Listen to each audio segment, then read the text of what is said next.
I'm here. Okay, we are live. Awesome. The only thing I don't have pulled up is the actual agenda because I pulled up the other sheets. So we need to start the City of San Fernando Education Commission for March 30th, 2021. It is 6:02 p.m. and we start with roll call. Yes, roll call. Chair Angel Zobel Rodriguez, Here, present. Vice Chair David Govea, Here. Commissioner Suzanne Llamas, Present. Commissioner Nicole Moore, Present. Commissioner Olivia Robledo. Present. All right, next we go to, I'm flying by the seat of my Pledge. pants, so it's pledge. That's a pledge I'm good at and I know it's on the agenda. Pledge of Allegiance, Vice Chair. I'll lead it up. Julia, if you want to flip it around, flip it the other side. There we go. Great. All right, guys. So right hand over your heart. Ready? Begin. I pledge allegiance to the flag of the United States of America and to the republic for which it stands, one nation, under God, indivisible, with liberty and justice for all. Thank you all. All right. Now we need a motion to approve the agenda. I move we approve the agenda. I motion. I second. Okay. So roll call Okay. or go ahead. Commissioner Robledo, Yes. Commissioner Moore, Yes. Commissioner Llamas, Yes. Commissioner Govea, Yes. excuse me, Vice Chair Govea, and Chair Zobel Rodriguez. Yes. Right.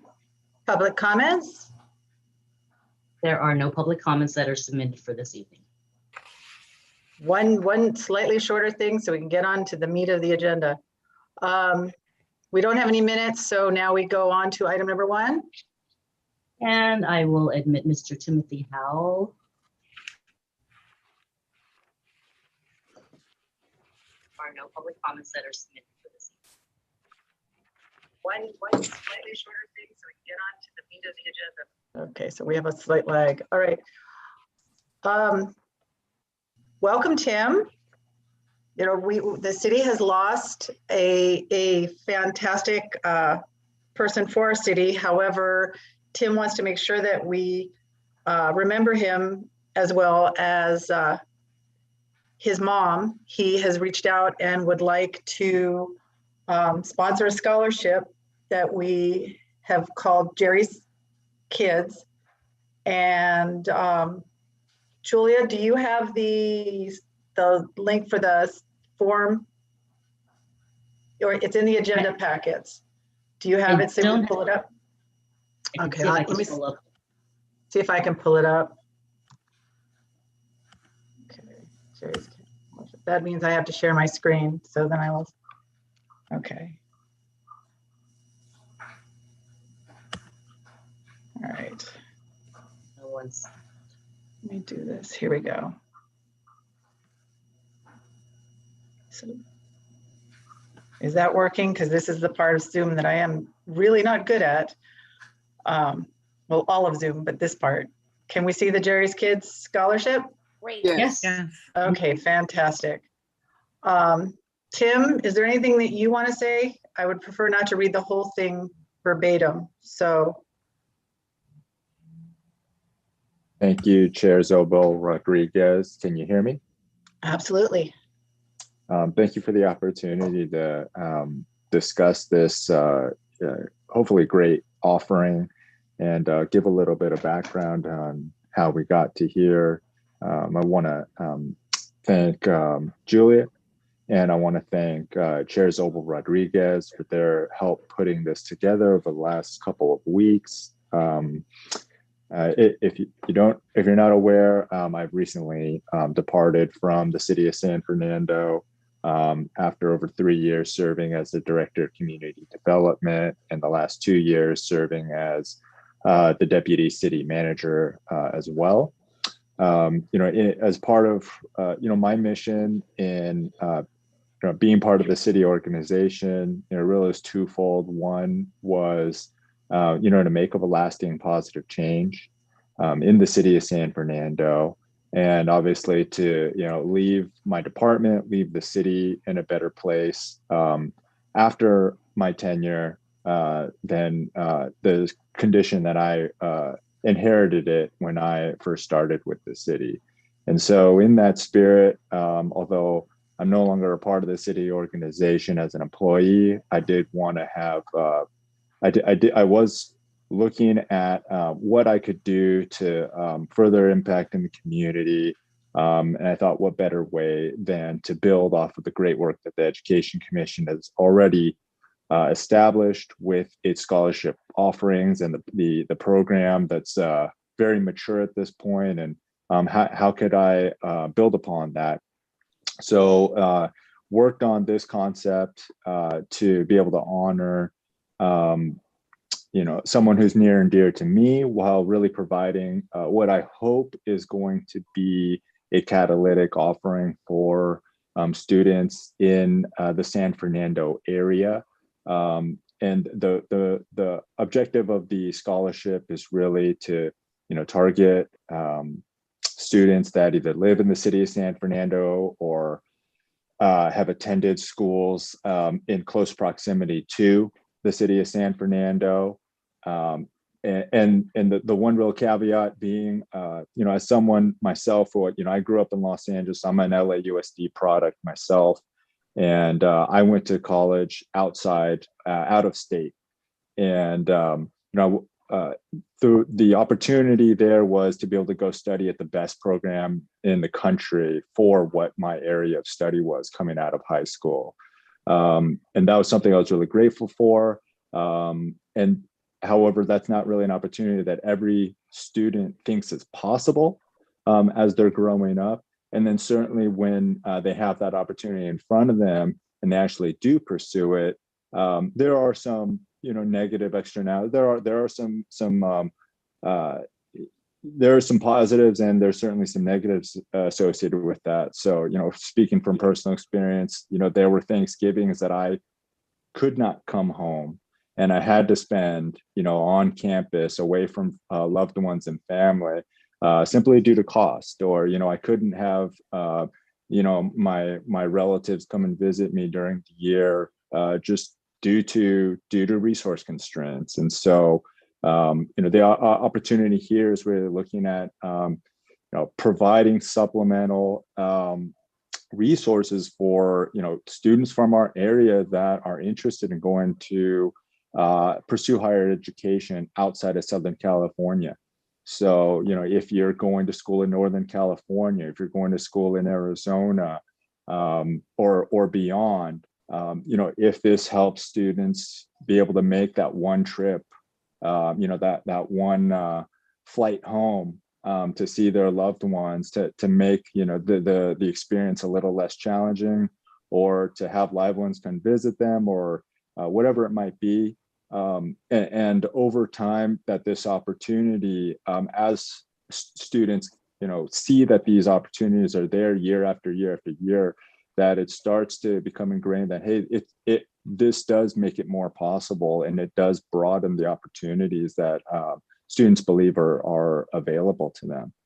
I named it after my mom, Geraldine, Jerry Howe. She worked for Los Angeles Public Libraries for well over 20 years.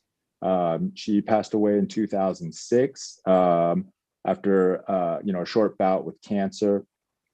And she was a young adult librarian who,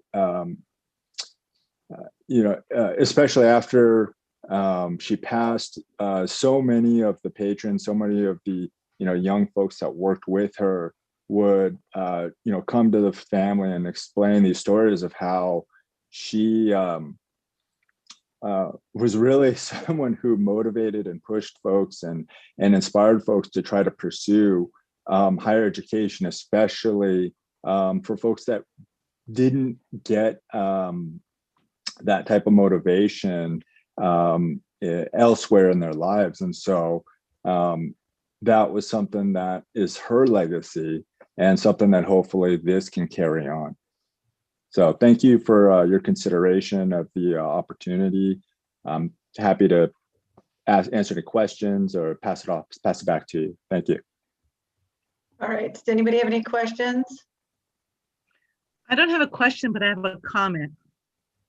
Go ahead, Suzanne.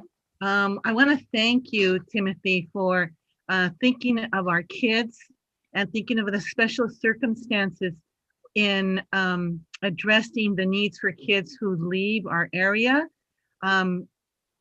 Many a times, many kids do not take a wonderful opportunity to go to school out of the Los Angeles area because they're it's not part of the culture, or they're not used to it, or we're very close to the families, so they lose it. So I love the way that this is an incentive to help them be connected with their family, meanwhile they're away. So thank you very much. Thank you, Commissioner. Anyone else with any questions? There are prompts on this? I see that. Can you scroll down to show us It's what? a very simple prompt because, hold on. Yeah, I gotta go down farther. Here we go. Prompt. What is your plan to get the most out of your college university education? Simple, clean. Tim suggested it, and I'm perfectly fine with it. We're looking at potentially a slightly different cycle because we need students to have committed to a university rather than just going to school. We're going to need some proof. Anybody else have any other questions? No, I mean, Tim, what an honor it is to be here to honor both you and your mother with this scholarship.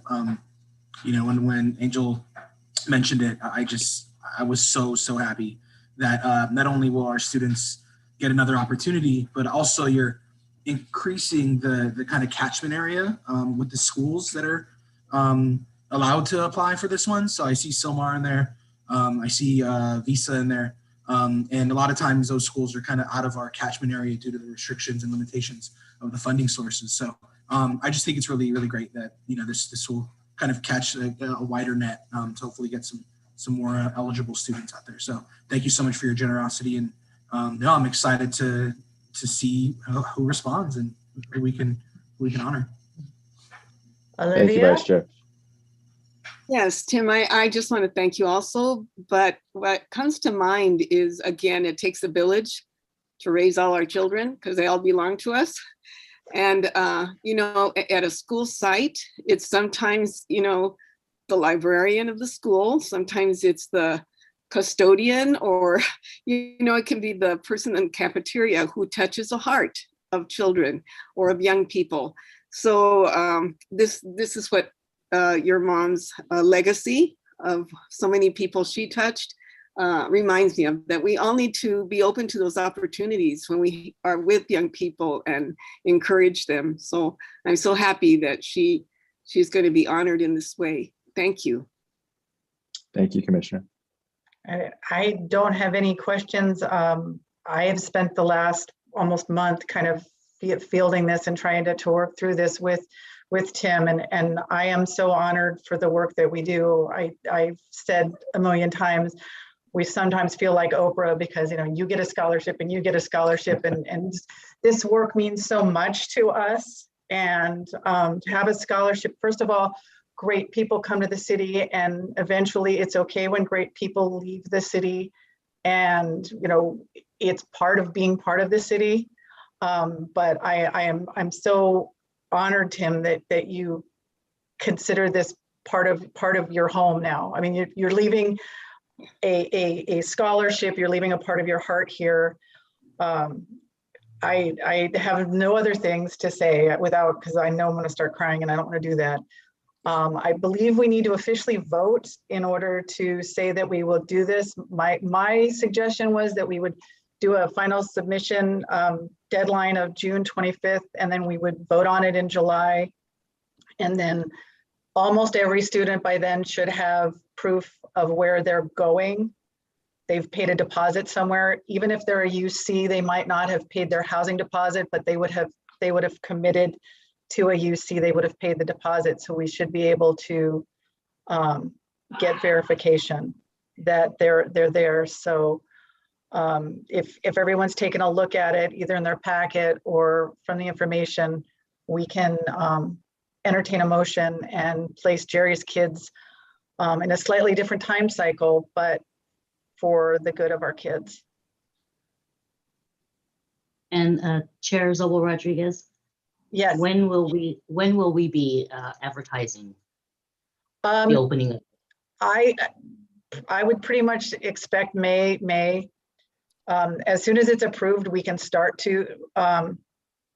letting people know, but until they make a decision, which is May 1st, certainly some of the kids may have heard from their schools earlier, and so we can start to let the high schools know. But they'd have to have proof that they're going somewhere else, not just entertaining it.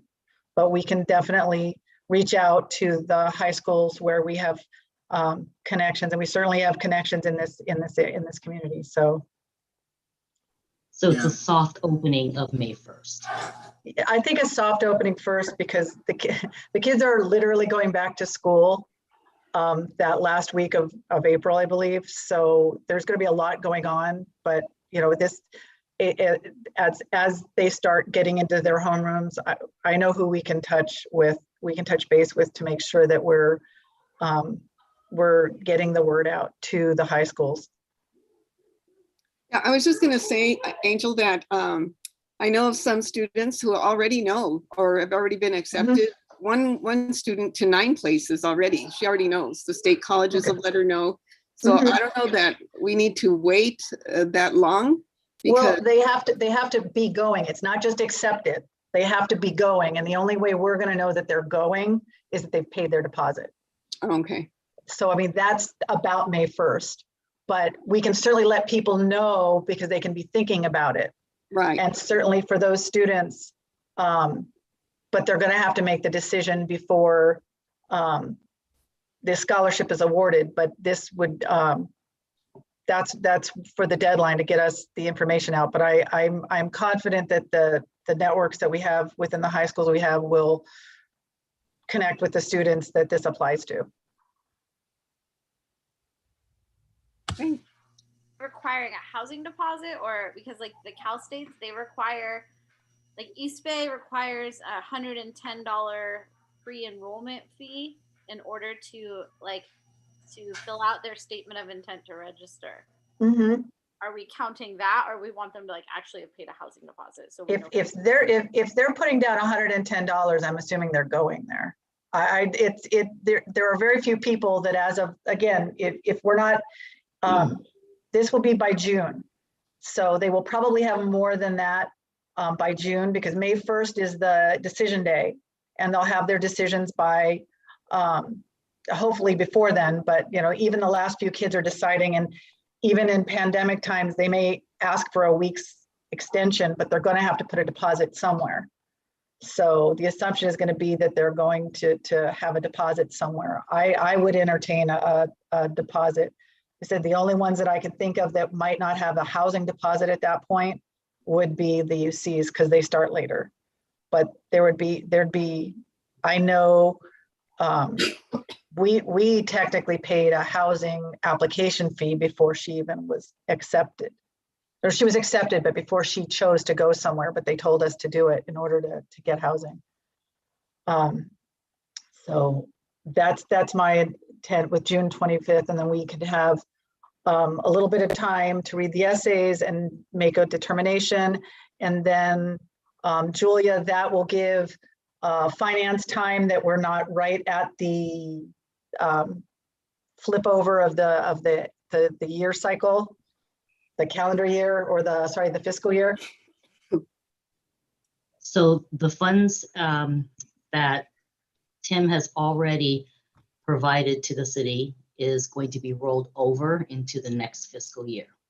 Okay. Whether or not that really matters to the Education Commission as far as the scholarships, it's it doesn't really matter. Okay. But In that June June 25th, we can then pass out the essays, we can read the essays, and then we can make a decision by our July meeting and then award them the money before August or by August. Yeah. Does that timeline seem feasible? Yeah, definitely seems workable. Okay. If we want, I'm just thinking about how much work it was.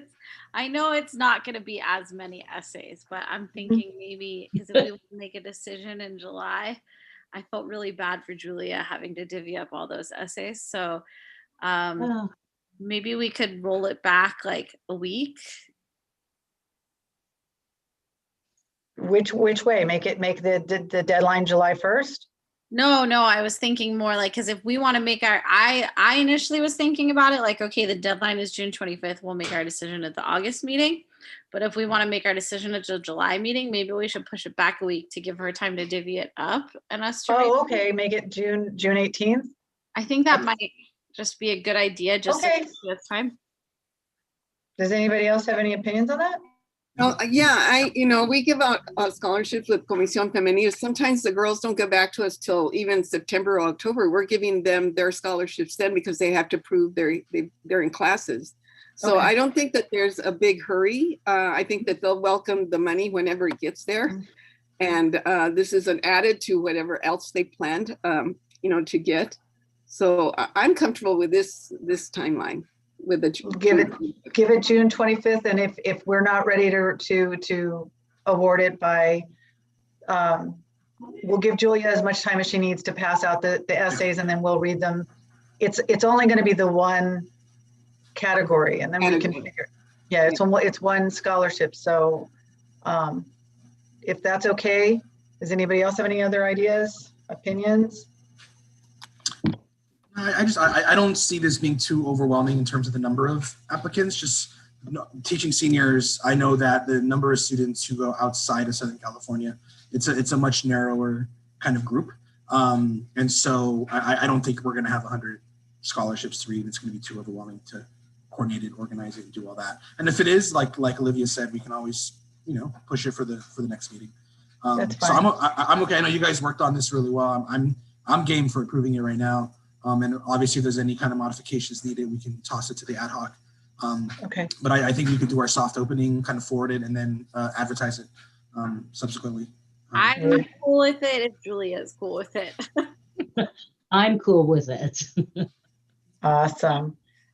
David, would you like to make the motion? I will. So I will make the motion to approve the Jerry's Kids Scholarship for this upcoming June 25th, which will be awarding to a student who attends a university outside of Southern California.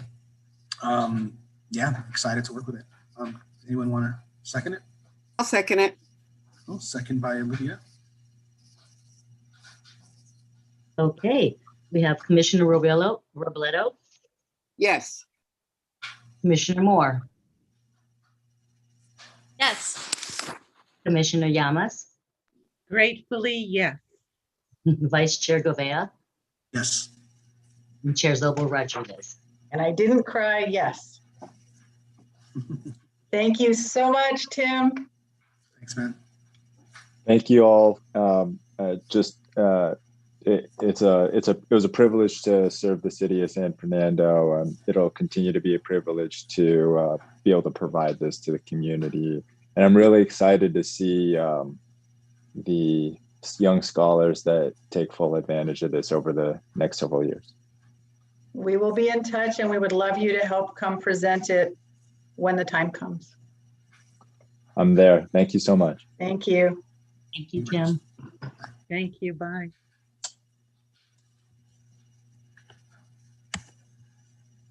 Item number 2 is Student of the Month.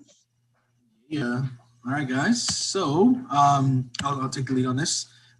So the ad hoc committee has met, and we actually have 2 selected winners. Both were really awesome. We actually received more nominations this time around than I think we've ever received. And I do believe that's because we got some promotion through the LAUSD social media account. So respect to Commissioner Moore for tossing it to the right people. And it, was an honor to read through all of the nominations because some of these stories were just so amazing. So it was definitely hard to decide. And the two I think that we chose were the ones that collectively would have been decided anyways. Commissioner Moore, do you want to talk about either of them that stood out to you, or do you want me to just take it? I just wanted to give one preview comment, and then if you want, I can jump in on that high school. Cool. The one thing that I wanted to comment, so there was a teacher who nominated 3 students from San Fernando High School, and he didn't know that San Fernando High School is not in the city of San Fernando, which I didn't either for a very long time. So completely understand how he made that. And their stories were so wonderful. I asked him if I could forward them to board member Kelly Gona's office, because Kelly Gona's office was the one who had sent out our Student of the Month nomination, and see if they are possibly able to recognize those students in some way, because man, we just really got a great outreach from some of the teachers this time. It was really wonderful. So I am going to make sure to reach out to Kelly Gona's office and thank them and give them the information that I found as well. So there was a student that was nominated from the Academy of Scientific Exploration, and his story is really remarkable. So our theme this month for our Student of the Month was resilience. We're looking for students who've just dealt with a lot of difficult circumstances and have rebounded and been remarkable in some way. And so this student who they nominated, his name is Luis Zelaya. I'm going to read what his teacher wrote. During my career, I've worked with many outstanding students, but few have ever been as remarkable as Luis Zelaya. He's always impressed me with his drive and dedication, but tragically, both of his parents passed away this year. I can only imagine how hard this must have been, but after taking some time to grieve, he continues to be a positive role model for all students at the Academy of Scientific Exploration. He is popular yet humble. He takes his studies seriously, but also actively helps others with their own. He is strong, and I count myself lucky to have been his teacher. He represents the Academy of Scientific Exploration well and will be truly missed after graduation. He always gives an ethical and insightful voice when one is needed in the classroom and beyond. Currently, he plans to pursue a career with the State of California Department of Forestry as a smoke jumper. There, he plans to continue to help those who are vulnerable and need assistance. He has my highest recommendation and is a superior candidate deserving of your most serious consideration. So that's who we've chosen out of all of the many people who were nominated. Wow. Yeah. Thank you for that. Yeah, you can see he's definitely qualified. So we actually have 2 candidates that we're awarding. That is our high school candidate. I think we can put a motion for both of them, or should we do it individually? Let me in one motion, Vice Chair. Say that again, Julia. As our Vice Chair, you could do it in one motion. Okay, great. So I'll go ahead and read our elementary school winner. This was such an amazing story, just because I think as a community where we have a significant EL population and a teacher who's worked with the EL population closely, I'm just always amazed by the students' willingness and energy to just put behind their academics. And this student, I think, showed that. And so this student is a kindergartner. Her name is Kaushiki Prajapati. And I'll go ahead and read what her teacher wrote. We have a student and a family that amazes us. Her name is Kaushiki Prajapati. So she is limited in English, and when she began, she just copied everything her parents would say. While learning a new language, and one we do not have a translation for, she still has been thriving. She's never missed one Zoom class, one assignment, or anything. She's one of the best readers in class and loves math. What amazes me is that she Zooms from the back of a mini mart while her father is working all day. She has been cold and still very focused. Even at times when she is on there, she's on while they're in the car. She did not have the paper one day, and they used the back of a cardboard soda holder. Every day, this family inspires us. This is the most amazing story of resilience I've seen in my 22 years with the district. This was not an assignment. We were studying scales, and her dad made one. He is amazing. And so she's also the oldest sibling in the house. The father is the English speaker there, but they just work together as a family to help each other academically. So I think what a great honor would be to honor Kaushiki and her family with the San Fernando Student of the Month for Resilience. Great. So within that, is there any discussion prior to putting a motion forward? Any conversation or thoughts? I'd just like to say thank you for working with those essays and expressing your heart-filled thoughts in recognizing these kids. This is awesome. Thank you so much. The teacher did submit a video, and the teacher did say she has a media release for that video. Can I have permission to share my screen for 30 seconds? Because she's just too cute. Okay. I would like to see it. Can we? I promise you that I won't share the whole thing. It'll be too long, but she's too adorable. My papa make just scared, and I gonna Wait, wait. the orange. Orange.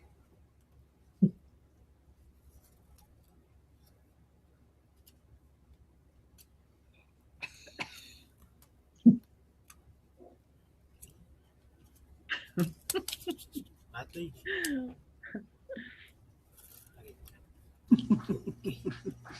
Well, I'll stop there, but I was very impressed with how she obviously tries very hard, and her parents are doing so much to support her in her learning English. So I would like to put a motion forward to accept our two nominees for April San Fernando Student of the Month.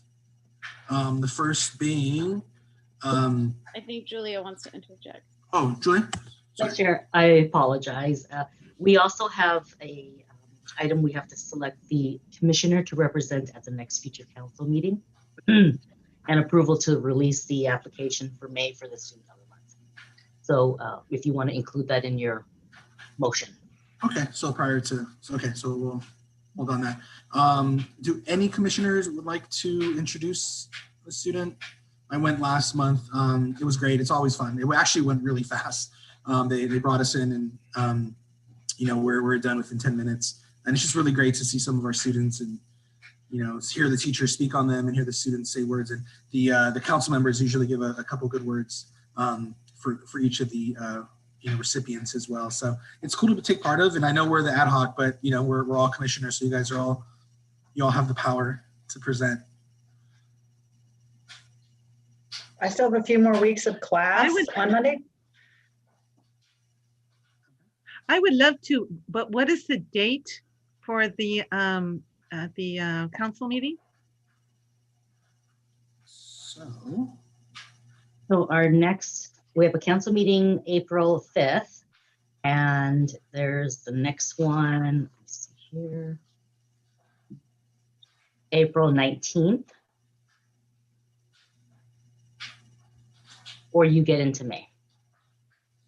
Okay, I'm available either one of those dates, so I would be honored to do that. So I think April 5th, if I may be cutting it a little close. That's just this coming Monday. So if I may suggest the 19th. Yes, good suggestion. yeah. All right, so we'll do it on the 19th. I think it's you know, usually customary for us to do it on the second meeting of the month. Okay. And then for the prize, I went and gave, or I still haven't dropped it off, but I got a $10 gift certificate for our Trattoria. It's a normal kind of gift card. So I still need to deliver it to the student who I gave it a couple weeks ago. I don't know, Susan, if you feel comfortable going and doing that. I'm not quite understanding what your comment is right now.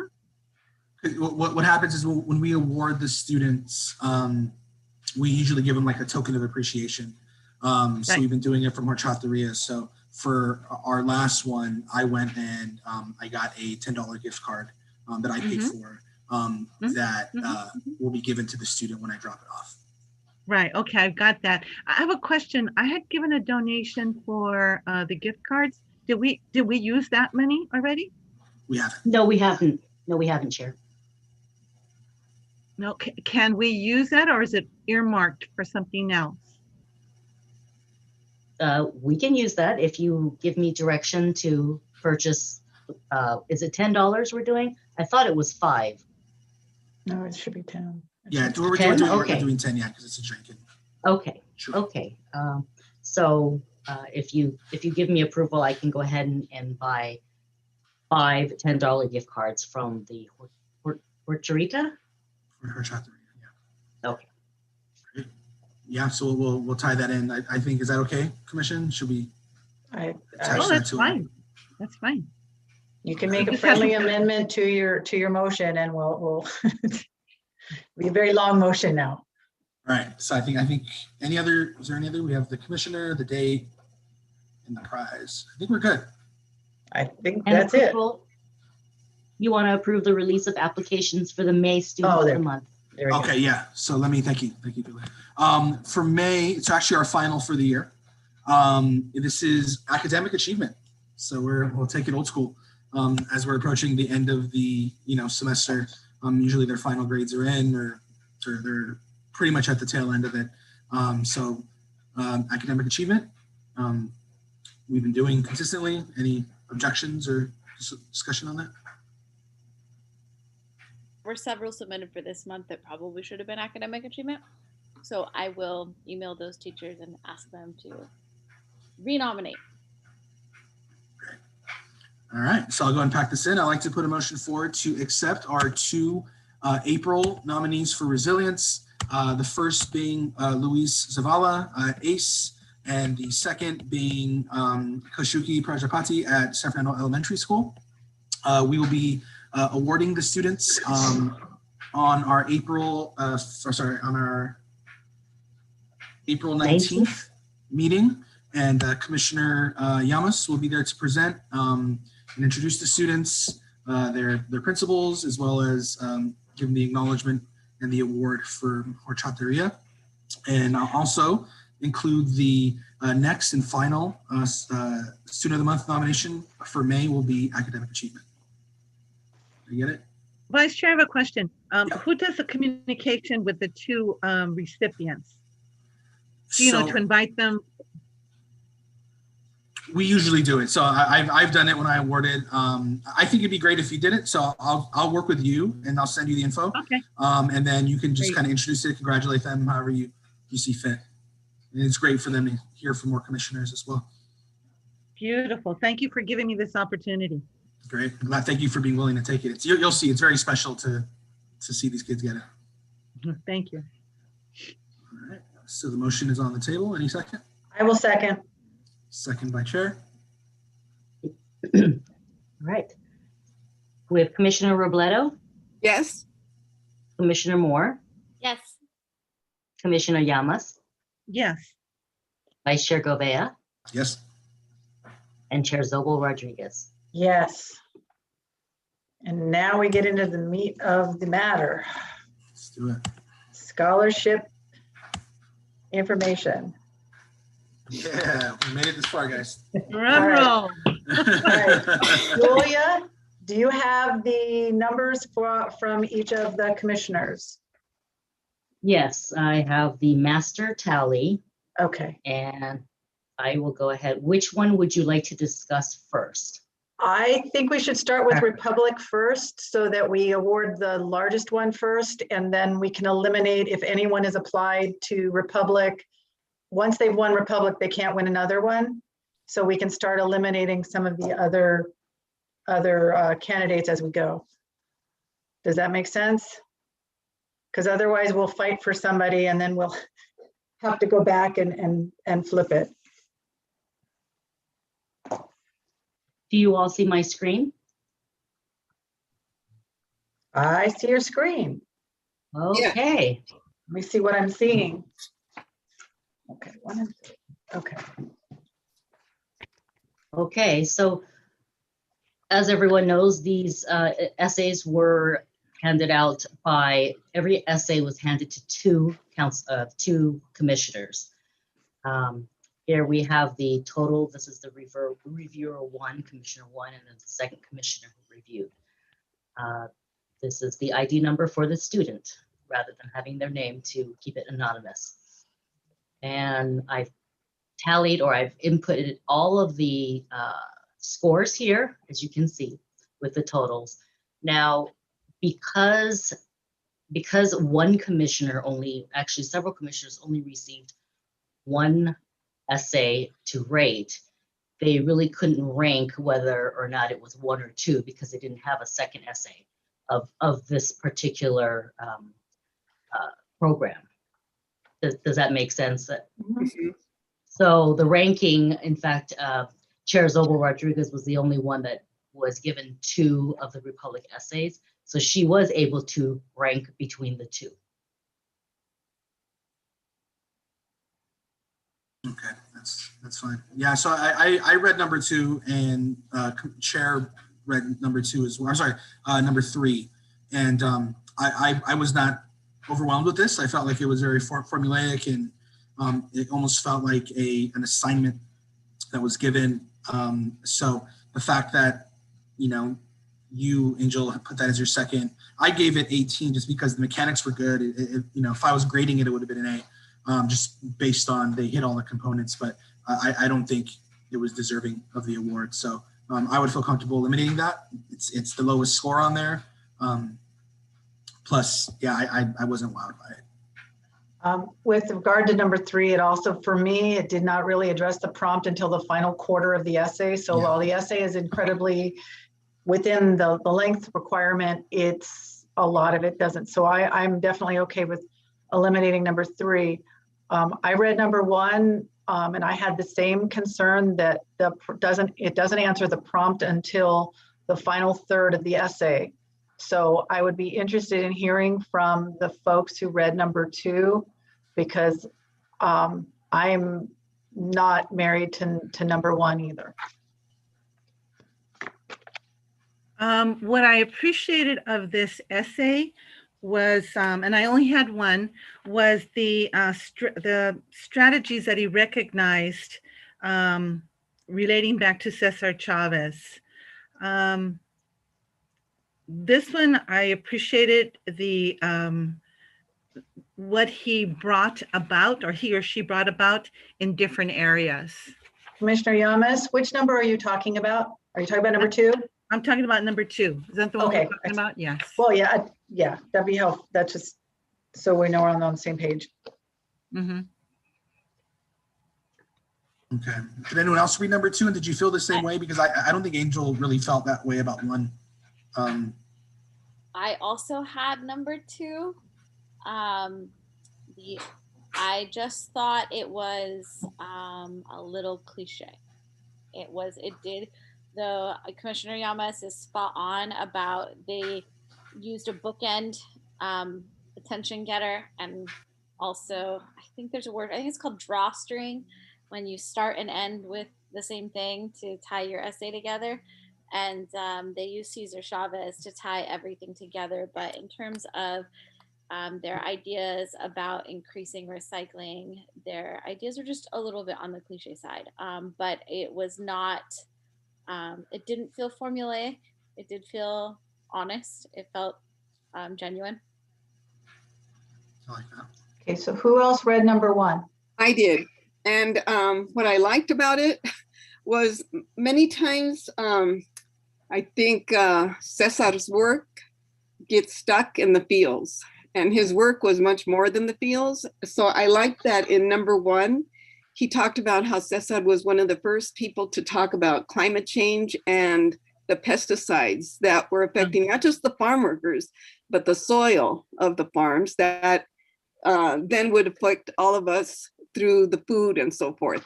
So that's what I liked about it. In fact, I liked the way it started. I liked that he made Cesar's work more than just farm workers and the fields. It just went beyond that to me. So that I was the one that gave it the 19 for that reason. And it was, and his the writing, I don't know if it was a he or she, but the writing was, okay. It wasn't spectacular or anything, but I didn't see a lot of mechanic problems or anything like that, or spelling. So I thought it was organized well. He had a hook at the beginning, he or she, I'm sorry.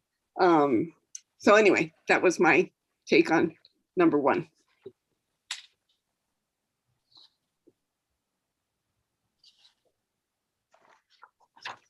Yeah, with the small number, it makes it more challenging because we don't really have an opportunity to just kind of eliminate it. So, Olivia, I'll throw it back at you. Do you think number 1 was deserving of $1,000?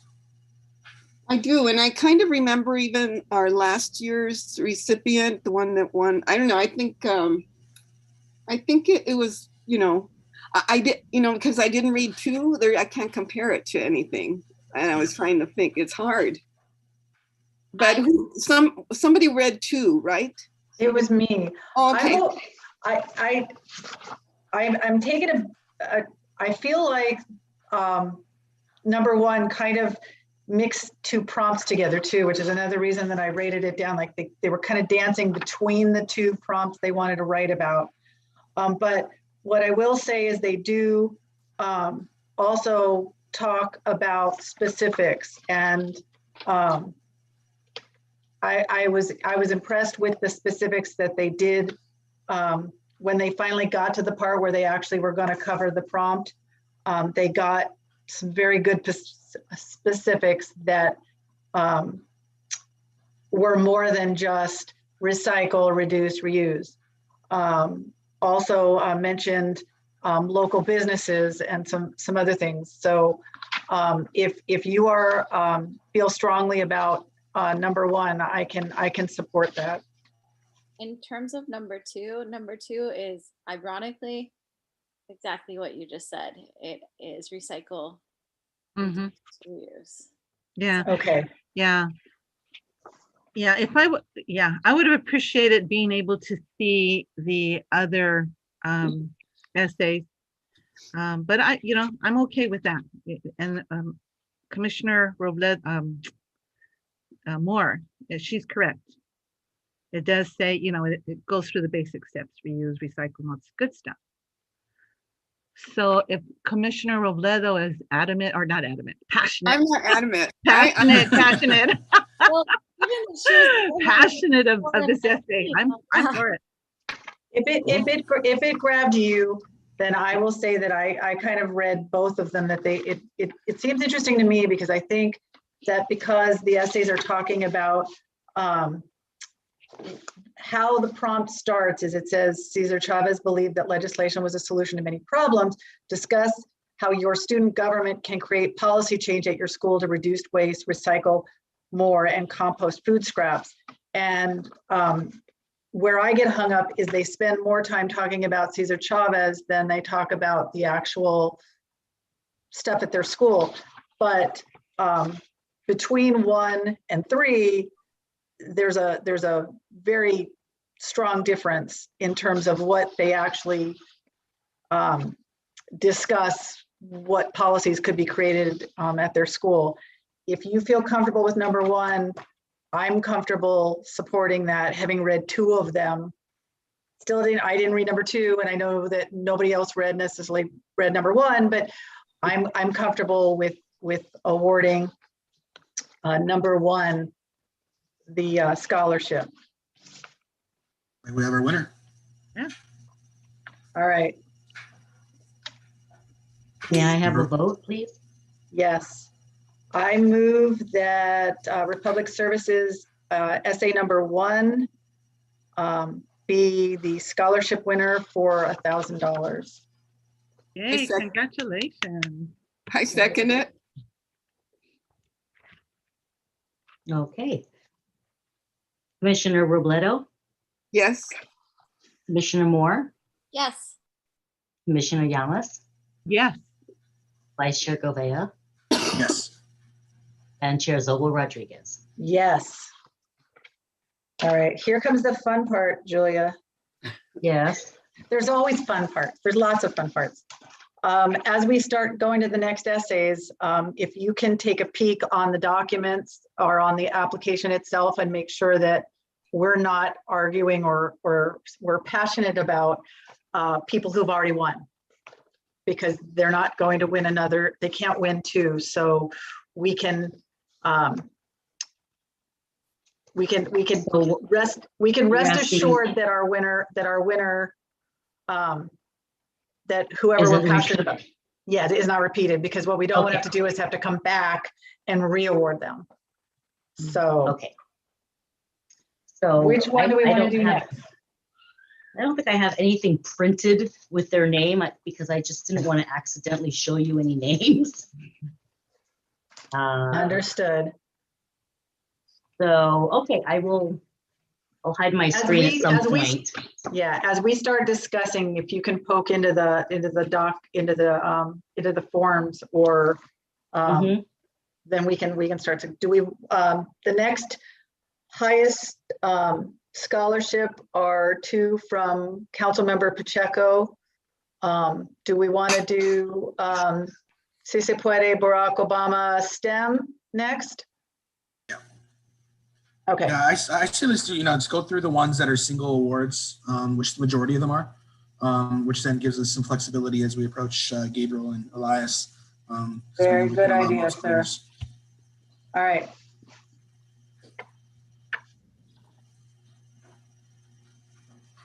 Oh, it's already up there. All right. I'm looking at it, how did those extra lines show up? Okay. Let's see, what do we have? Cool. So it looks like there's pretty much two in contention. We actually, there's one that really stands out. Number 4, 37 points. And then number 3 with 36 points. But number 2 is also two people's number 1. I know. All right. Let's go through them. Narrow it down to number 2, 3, and 4 for discussion then, yeah? I think 5 is higher than 2. So I guess we're eliminating 1, 6, and 7.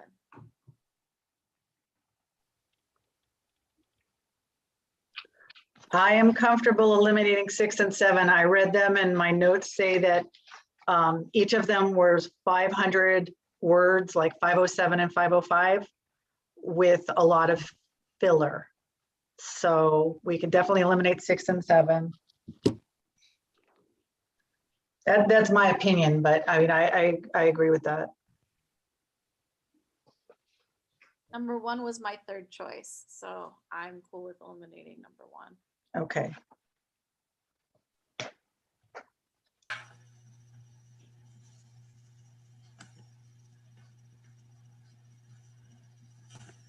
That was somebody else's number 3 too.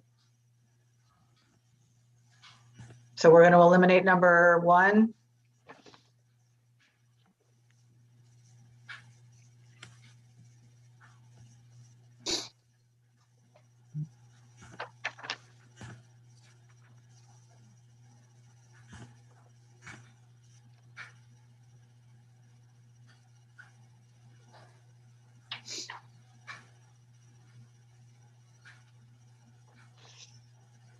Right. The only other one of those, of the ones that are still in contention that I read, was number 2.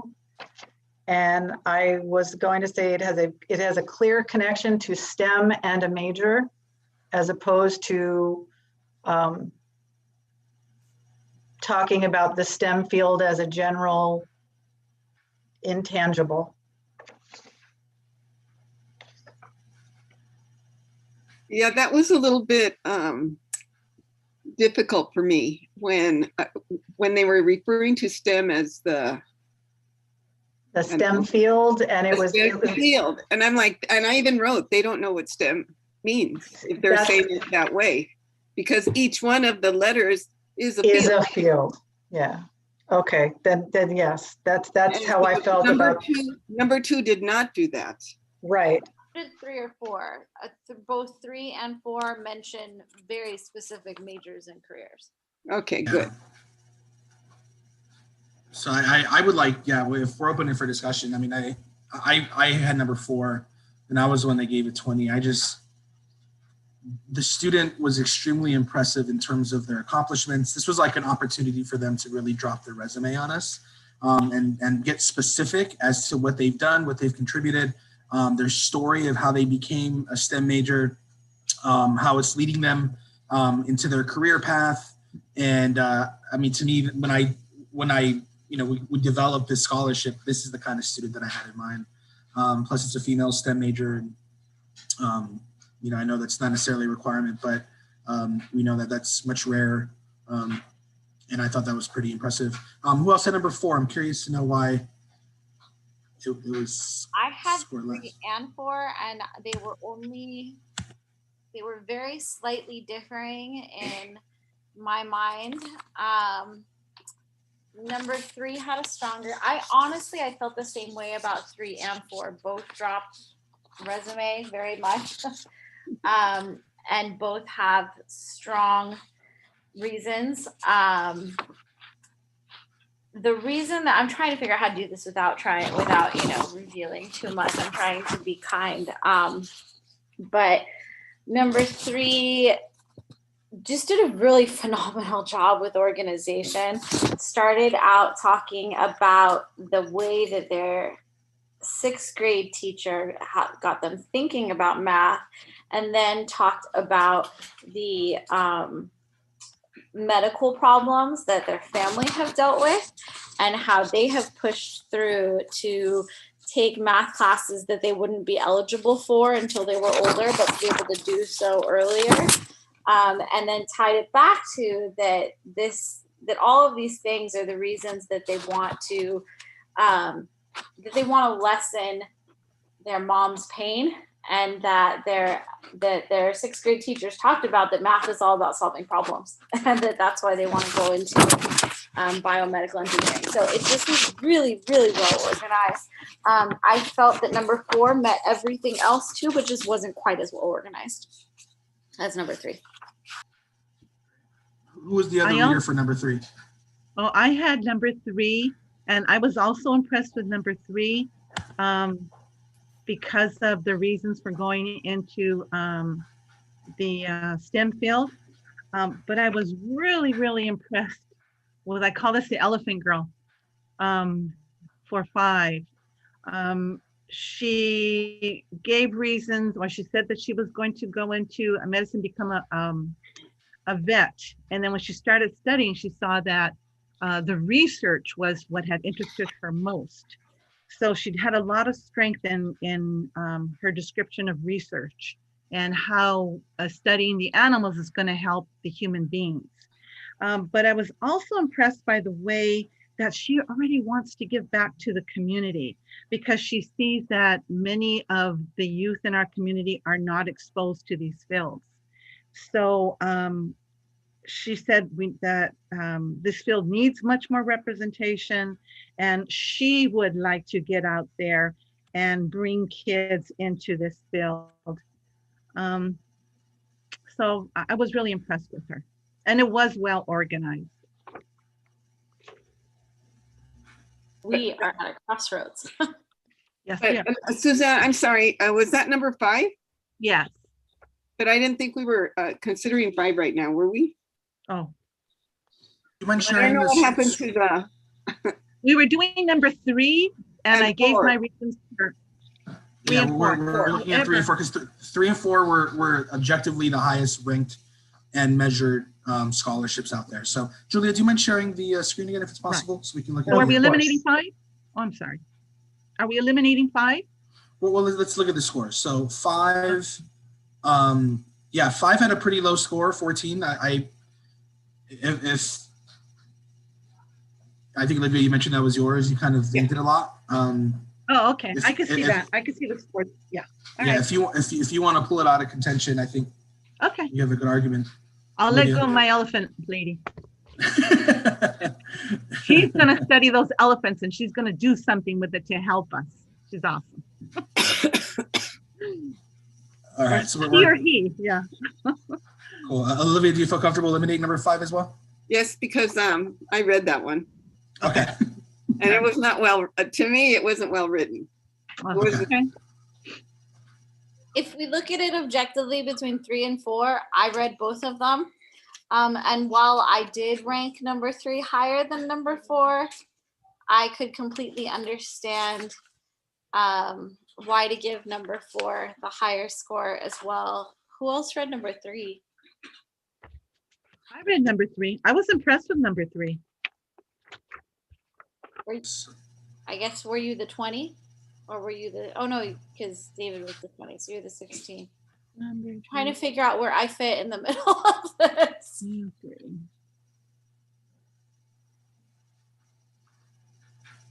Yeah, if you read 3 and 4, that means you gave it the 20, I think, correct? I gave number 3 the 20. I gave number 4 17. All right. I think it's going to be on you, Nicole, to be honest. I mean, you read them both. We both felt they were highly qualified. The rest of the other commissioner agreed with you. I'm going to tell you why I think number 3 is, and I'm going to use a detail from the essay to justify it. The student wanted to take AP Calc as a junior so that they could have an additional math class as a senior. Mm-hmm. The teacher told them that in order to do that, they would need to learn everything that they would have learned as a junior in pre-calc during their sophomore year, organized a group of kids to make it worth it, and did it all after school for no credit.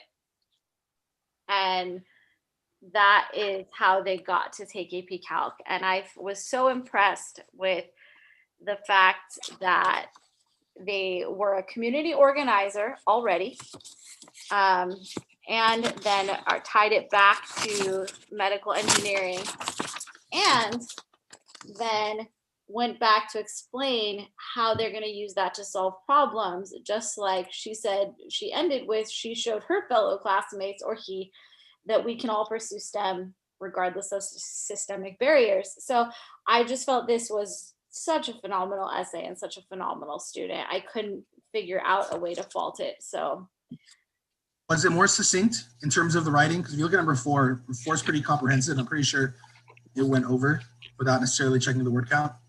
Yeah, it's shorter. It's okay. Shorter, and it's just very well written. It's just exceptionally well written. I think we have our winner then. Sounds like there's a consensus here. Because I'm confident as the one they give 4. I love score to give her 3. All right. Okay, so this is number 3. Yeah. 3. 3 is the winner. All right, Number we have 3. a motion. Wait. Go ahead. What, David? Oh no, I was going to ask Commissioner Moore if she wanted to. Yeah, I'll motion. Okay. Sorry. I would like to motion that the student who has been ID'd as Barack Obama number 3 be the winner of the Barack Obama Si Se Puede scholarship for 2021. I'll second it. I second Okay, it. roll call. No, you seconded it. All right. Commissioner Robledo, Yes. Commissioner Moore, Yes. Commissioner Llamas, Yeah. Vice Chair Govea, Yes. and Chair, I'm sorry, Chair. That's okay. Just pick one of them. Like writing all these numbers, I apologize. Chair Angel Zobel Rodriguez. Yes. Thank you. Okay, the next one that's a single would be the future entrepreneurs.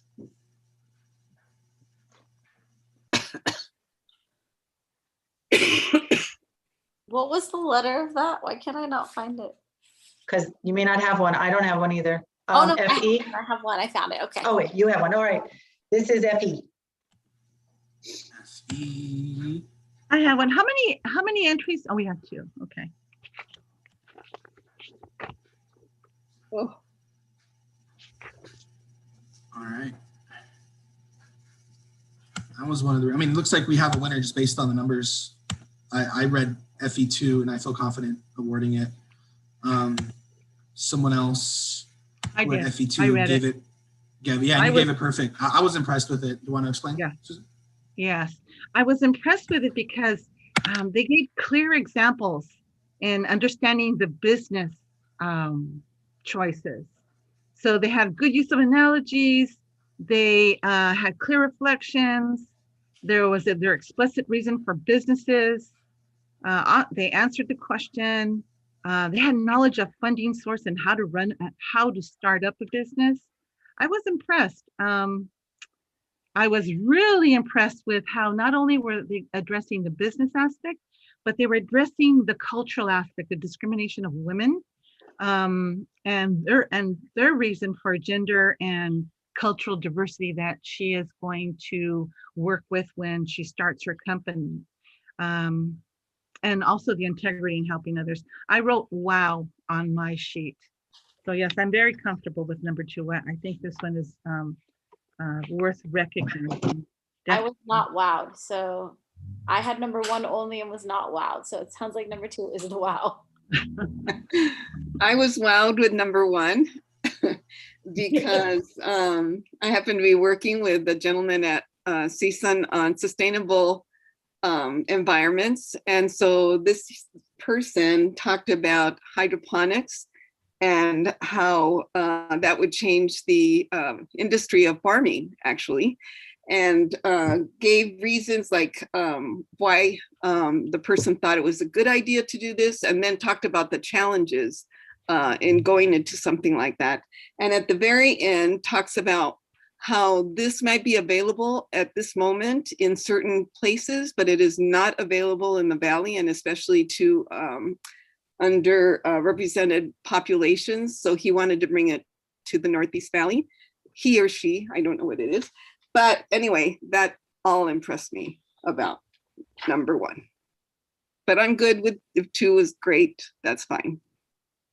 I was impressed with number 2. I think I marked it down a few points on like language, because some of a few words that they chose kind of threw me off. I thought it didn't fit really well with kind of the topic, but in terms of the content, in terms of the organization, I thought number 2 definitely was deserving. So it seems like Commissioner Yamas and I are both in agreement on that.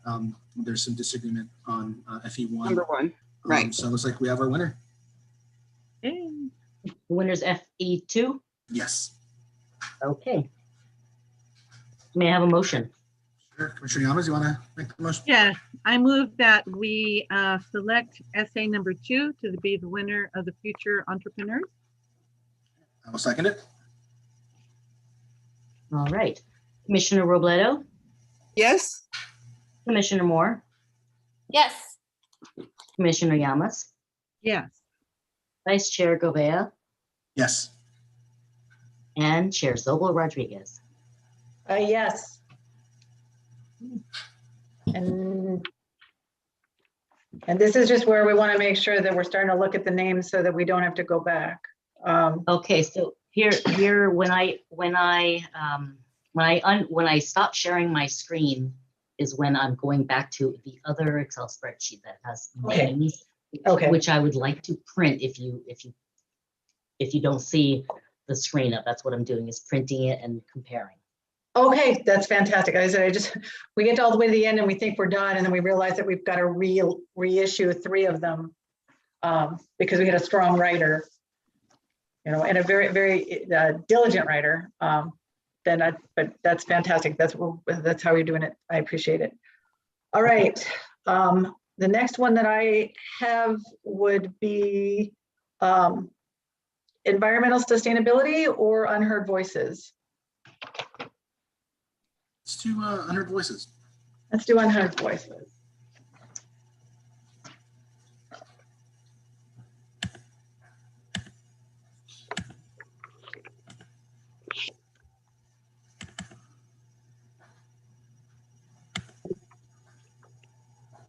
This is actually a great system of doing the scores beforehand. It's actually much more efficient. Let's see here. Number 4. And then between 5 and 1.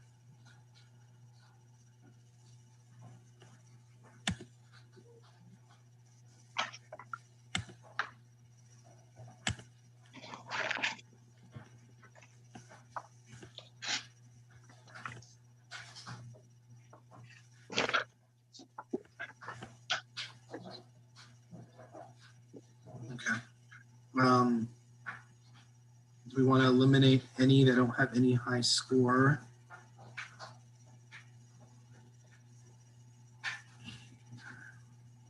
2 and 3, maybe? Yeah. And actually, I can affirm that one of them, the tone is uneven and in some cases inappropriate for an essay.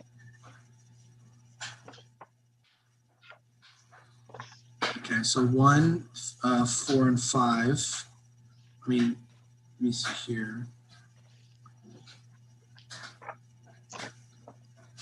Someone who had number 1 ranked it their third one. They had 3 of them. Which commissioner was that? I had number 1 and I ranked it 14. You said it was of the 3 that you received, it was the worst one. To me, it didn't answer the question. I also have number 5, which is my number 1. In the case of number 5, it showed 2 examples. There were a few minor typos.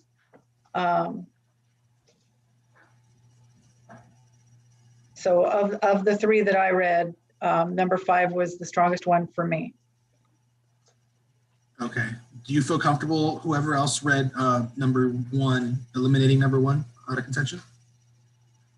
I read I see what you're saying. So there's one person that ranked it, that gave it 18, but ranked it second. So shows they're probably a pretty generous ranker or scorer. Who else ranked number 1? Or who else read number 1 aside from Angel?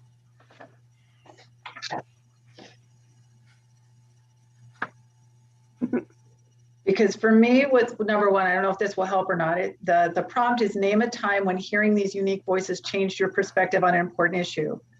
The essay is fairly short and it doesn't really talk about a time where these unique voices. It feels like it is, to me, when I read it, it felt very much like the beginning of a term paper. So this isn't about somebody hearing from an unheard voice. So that was my take on number 1. And Sherry, do you feel comfortable eliminating it? I feel comfortable eliminating number 1. Who was the other reader? If the reader's not willing to speak out in favor of it, then I think we'll just go to the final 2 that are here.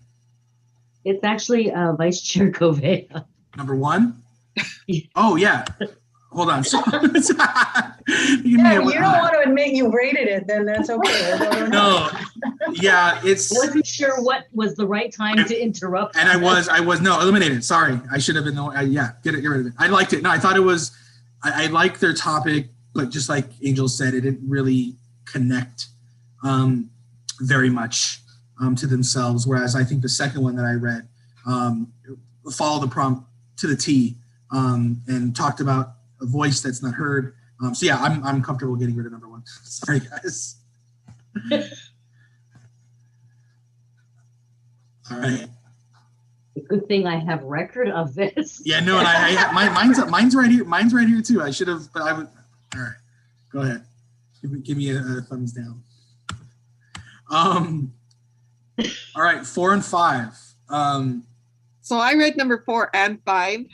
Cool.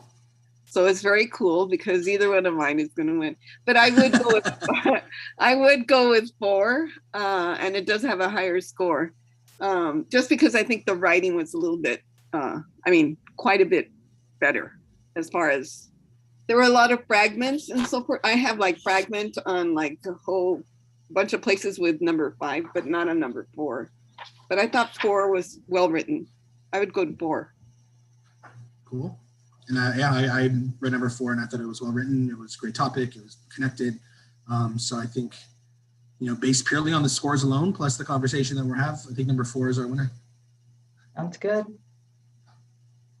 So I'll put a motion. I will put a motion on the table to accept number 4 for Unheard Voices. I second it. Oh, sorry. Okay. Second by Commissioner Govea. Okay, so Govea. I'm sorry, who seconded the motion? Robledo. All right. Commissioner Robledo? Yes. Commissioner Moore? Yes. Commissioner Llamas? Yes. Vice Chair Govea? Yes. Chair Zobo Rodriguez. Yes. Okay, so we have award to number 4. Yes. All right, so the next one will be environmental sustainability.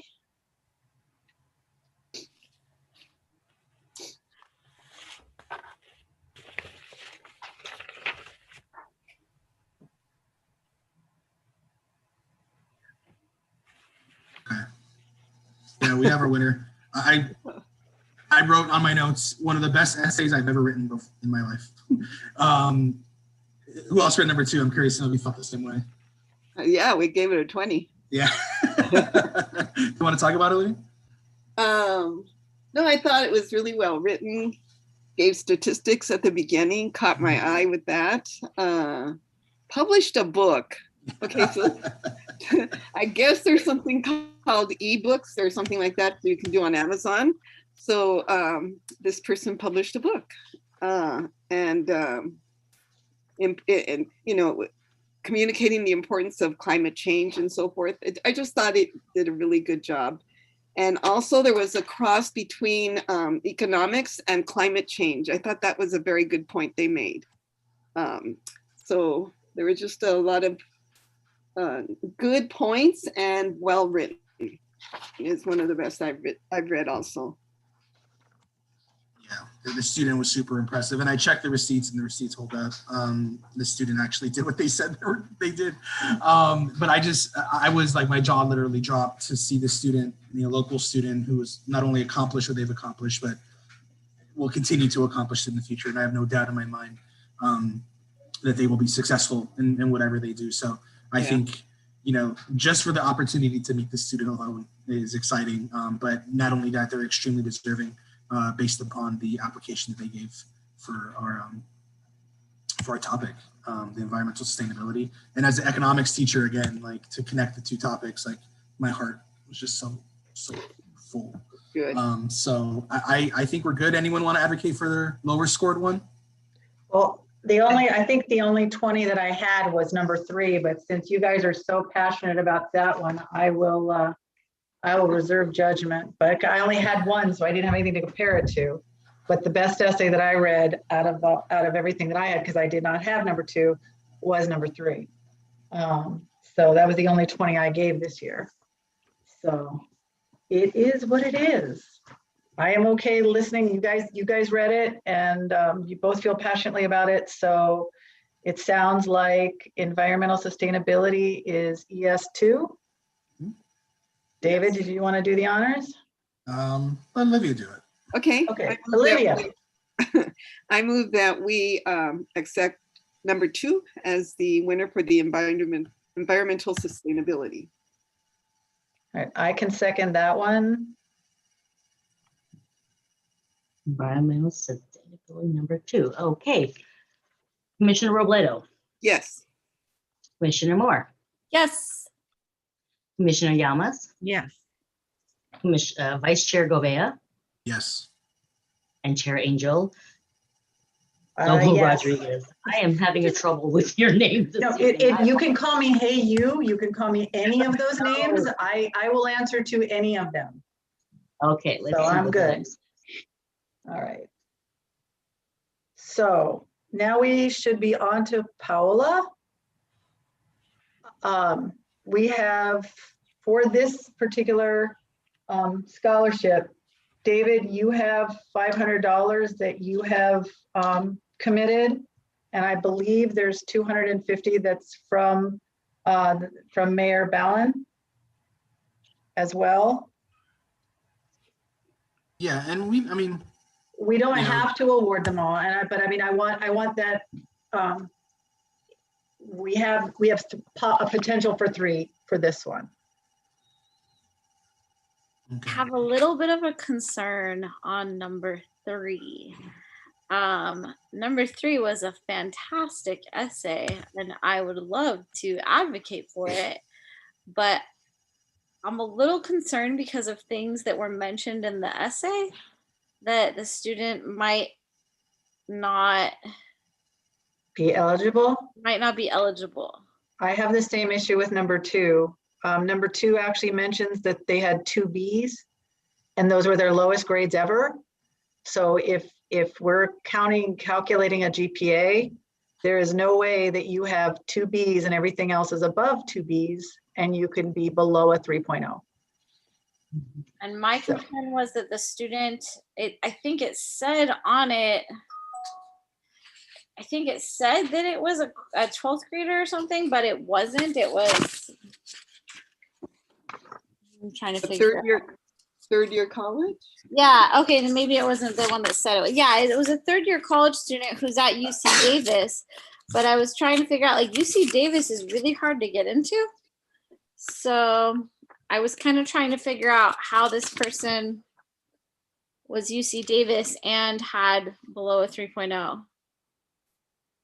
Their storyline up because I attended UCLA and I graduated with about a 2.0 just because I went to community college. So I don't want to assume they didn't kind of go through that same route.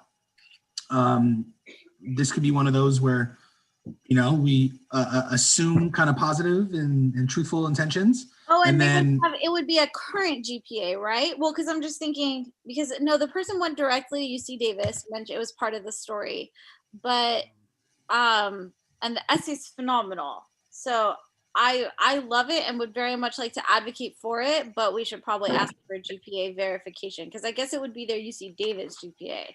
So they could have dropped below a 3.0 at UC Davis. Did the story connect with that about the struggles at UC Davis? Not really. Hard to say. Yeah. Let me look at the Great essay though. It was, the prompt was describe relationship you have with a mentor and how the relationship shapes you forward, and it was like to the T, fit the prompt and just did a really good job of it.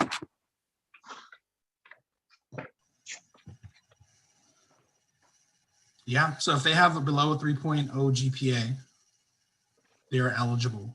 So it's possible that they got to Davis and then struggled. I hear this story a lot, especially from students from our community. So that's the highest ranking one of both of us that read it, I guess, and it has a 38. So it seems to me that's a natural winner, but then there's just the discussion of giving up. I was the other reader and I thought it was well written also. Okay. What do you think, Chair? I think I have no problem with awarding and then asking for verification because we've had to do that with certain students to make sure that they lived in the community because they went to school outside of the community. So I do not have a problem with asking for verification. It says that on the application itself that they could ask it. If we end up awarding 2 or 3 spots and they're not eligible, we're not necessarily eliminating somebody. We could also, you know, the money can be recycled next year. If we feel that the person behind is a potential winner, if we want to replace, we could do that as well. So we could vote for number 3, say, and then the next one in line would be number 2. Is that correct? Yeah. If 3 doesn't work out, then number 2 might work out. And if my concern with number 2 is correct, because they're a 12th grader with only 2 Bs, I don't know. I don't think number 2 can have the GPA that this essay requires. But we have up to 3 $250 scholarships available, but we don't have to award all of them. The question is, you know, you guys, if you guys feel strongly about number 3, you guys are absolutely, we can say that's number 1 option, like that's the number 1 ranking. If the next one that is felt is number 2, I would, because number 2 is the one that I have a serious concern with, I would suggest awarding a 3rd one so that we don't end up losing all of the winners. Okay. or rank them 1, 2, 3, 4, and then say that we're expecting to have 2 winners or 3 winners and go from there. David, you have the one that has the money. You put money into this one. What do you think? Yeah, I say let's because I think we didn't give it last time. So let's give $500. Up to $500. I think we have 3 potential recipients. I think obviously if number 3 is eligible, give them $250. Number 2's, if they're eligible, give them $250. And then if either of them aren't eligible, then let's give Why Not You 4 $250. So that's our backup basically. And then I think number 1, it was ranked number 2 and scored lowly for both. So I don't think let's eliminate that. But I Actually, think it was rated my number 1, but that's Why Not You 1? Why I had 1 and 2, and I ranked them 1 and 2. What I did like about number 1 is it showed reflection and adult thinking. There was a lot of positive and negative in it, but I'm not married to it either. I mean, like I said, my concern is when I read number 2, I do not think number 2 is going to be eligible. But we have that issue going on already. So why don't we put a motion forward with the order you want, with the idea that we're going to award 2, and if one of those 2 fall out, then we will award to the 3rd. That makes sense. Julie, does that make sense to you in terms of what we're doing? Because I mean, this is just the one where we need verification. I just want to clarify. Yeah. Yeah, I just want to clarify that you want to award number 3 and 4. If one of those drops out, they don't qualify, then you'll go to number 2. What if number 2 also doesn't qualify? No, I think you got that backwards. Basically, I think Backwards? we want to rank them in the order that they're currently ranked on there. Yeah, so Why Not You 3 is the first winner. And if they're not eligible, then they won't receive it. Why Not 2 is our second winner. And then Why Not 4 is our third winner. Okay. There you go. And so if none of them are eligible, then we just won't have a winner. If all of them are eligible, I mean, we don't say anything to number 3 until we know either number 4, until we know number 2 or 3 aren't eligible. Okay. So the scholarship amount for 4 is basically contingent upon eligibility of 2 and 3, or verification rather. Okay, so.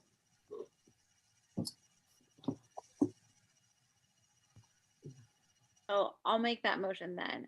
I motion that we award 2 winners for the Paula Mascora Why Not You Scholarship, and that those winners be ranked as listed 3, 2, and 4, and that we only award the top 2 contingent upon GPA verification.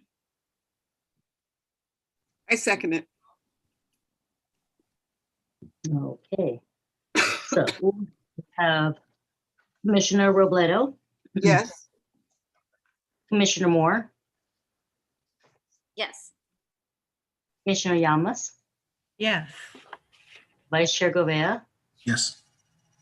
Chair Zobel Rodriguez. Yes. Okay, so that is for C spreadsheet. Right. All right. It is One more. 7:30. Do we want to take a very quick break? Because I think the next 2 are going to take a little bit longer. Or is everybody okay? Let's do it. Okay. Which one? Wait, let's do what? Go on or take a break? Yeah. Oh, I'm okay with going forward. What was the rest of the commissioners feel? I'm okay to go forward. Okay. Leah, are you okay? Who, me? Yeah. Oh, I was actually hoping to, only because I can organize the names and make sure that we don't Let's take a have break, 5 minutes. duplicates. Okay. Yeah, let's take a 5 5. minutes? Yeah, it's most stressful for you. 5-minute break. All right.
Okay, are we ready to rock and roll? Yep, we will reconvene at 7:37. Thank you. All right, do we have a preference on who goes next? Suggestions? I have Flip a Elias coin. in my, I have Elias in my hand, so Well, let's do it. do Elias next. Okay.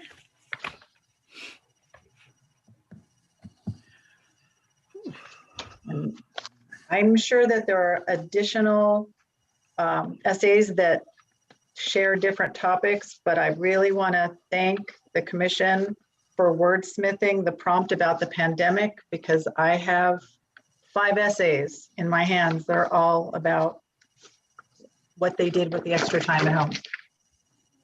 So we were not wrong.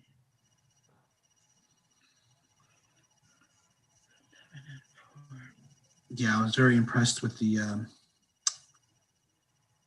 turnout.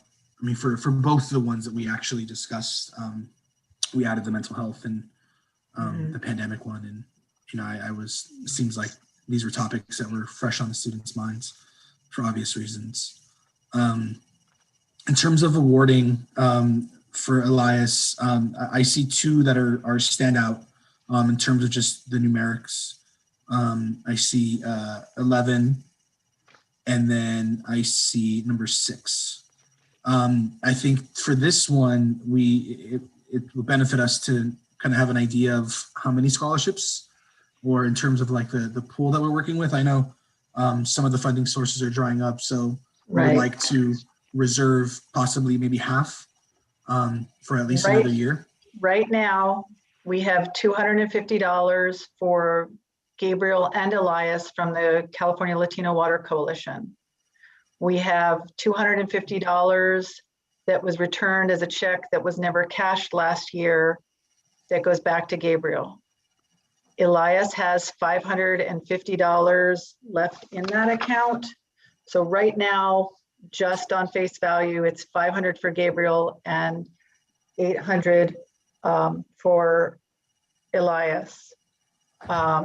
ICFA money, we have $27.50 that we can spend.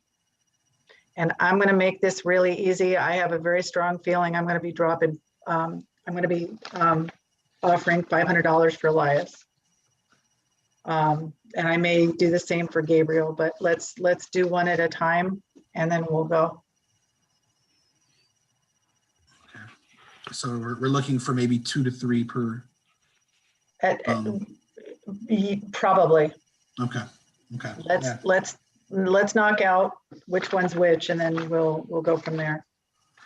Okay. So for the potential 500, let's look at, or are we awarding a $500 scholarship for Elias, or are you talking about funding that you're putting in for that pool? I would put in the funding, but if we are looking at number 6, then it's the amount. But I would put $500 in. I feel cool. I think we have enough funding for do a 500 and then 2 250s. But let's just start with that. Let's start with, we're gonna award 1 $500 scholarship and 2 $250 scholarships if we can. Sounds good. Yeah. That doesn't even touch, well, it barely touches the ICFA money. Perfect. Keeps us good for next year. With regards to number 6, you want to start with number 6? Yeah, number 6. Number 6 has a sense of humor, which if we're talking about the pandemic, I could use a lot more. So anybody that can have there are a few typos. It was focused, orderly, and it showed a very clear thought process. I was very concerned that it might have been one of my winners for a different scholarship, but since none of mine have gotten called so far, we're doing good with number 6. Right. And I also had number 6, and that actually should have been my highest ranked one. I gave number 12 and number 1 just because personal connection, but in terms of like the highest scored one, the one that I thought was most well written and most deserving actually was number 6 as well. Yeah, I was the 18 points on that. So that one looks good. I mean, numerically, it makes sense that it would receive the highest because both its scores are pretty high. And I think it's a higher score though. So can we discuss? I didn't have either of these, but I'm just noticing that number 11 got 39. Oh yeah, you're right.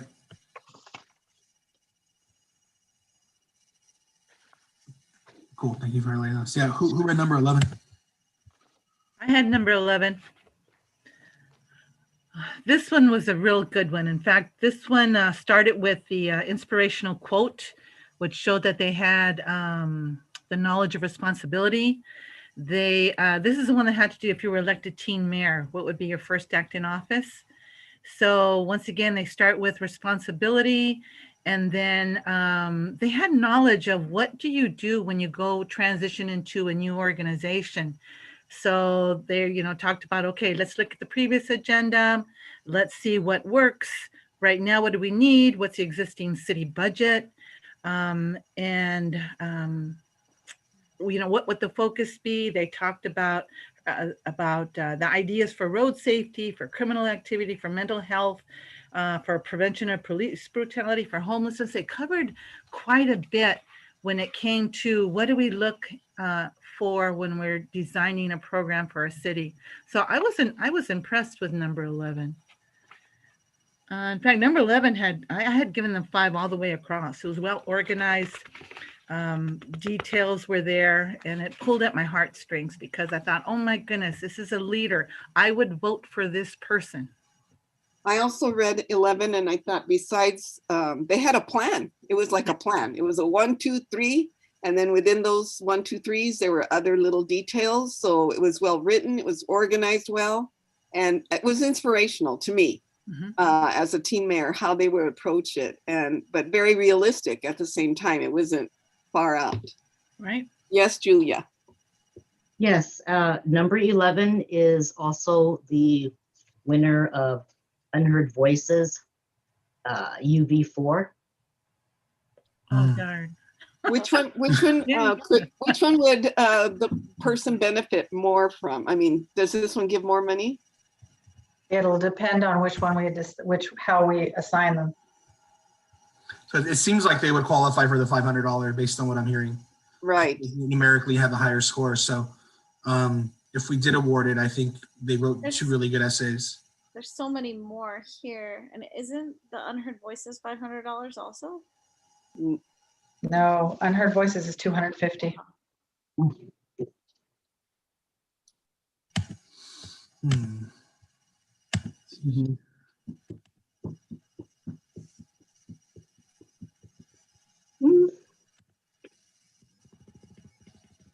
Yeah.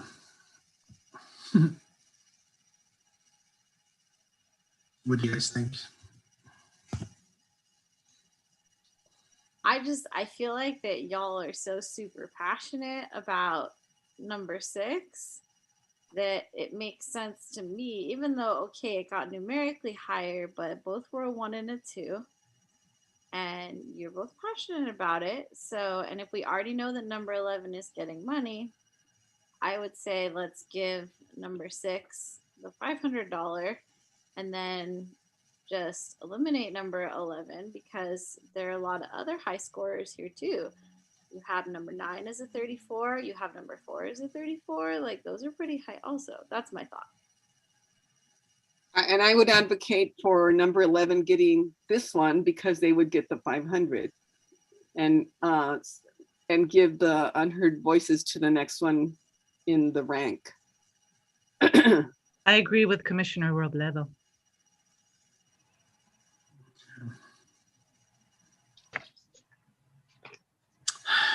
Yeah, I'm gonna have to go with that. Just see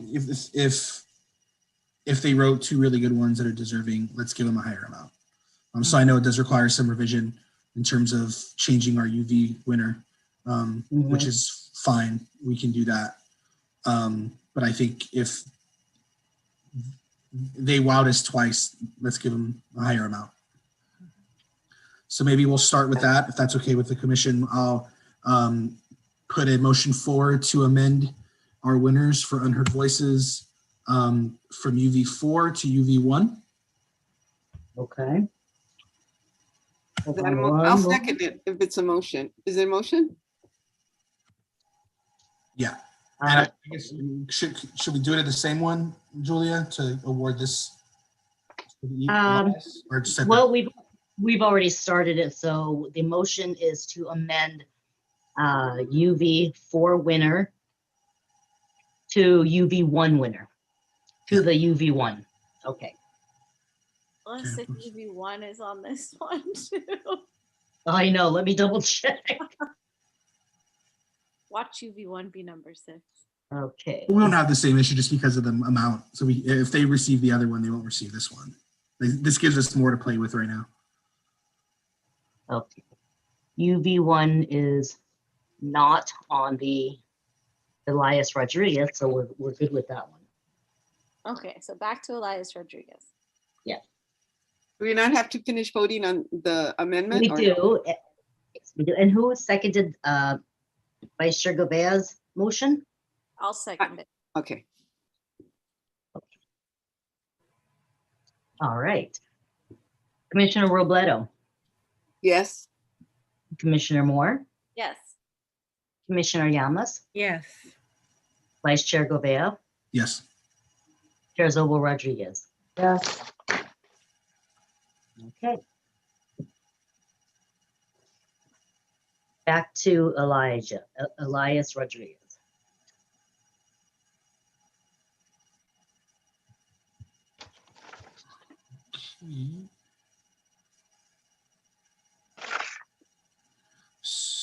So now that they receive now that was the original UV4, they got their 500. Looks like ER6 is now still eligible for the 250. This was the one that Angel and I both read. So I think we'll put award 250. Make that one a $500 one too. Is that something that you're interested in doing? Say it again. Have enough cash to make that one a $500 one as well, given that you both felt so passionately about it? It's a possibility. Let's see how far down we go. I mean, I like that option, but it's how deep or how wide we want to go. So can we just use yes right now next to number 6? Yeah. It's six is happening. So 6 is a winner. Oh, okay. You put a star there. Well, yeah, we can bump the amount before we put out a motion. Then the next two to discuss would be 4, 9, and 13. Yep.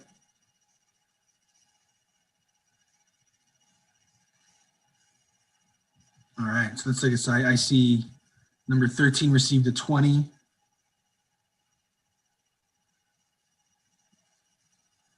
Number 9 received an 18. So there's a big discrepancy between 13.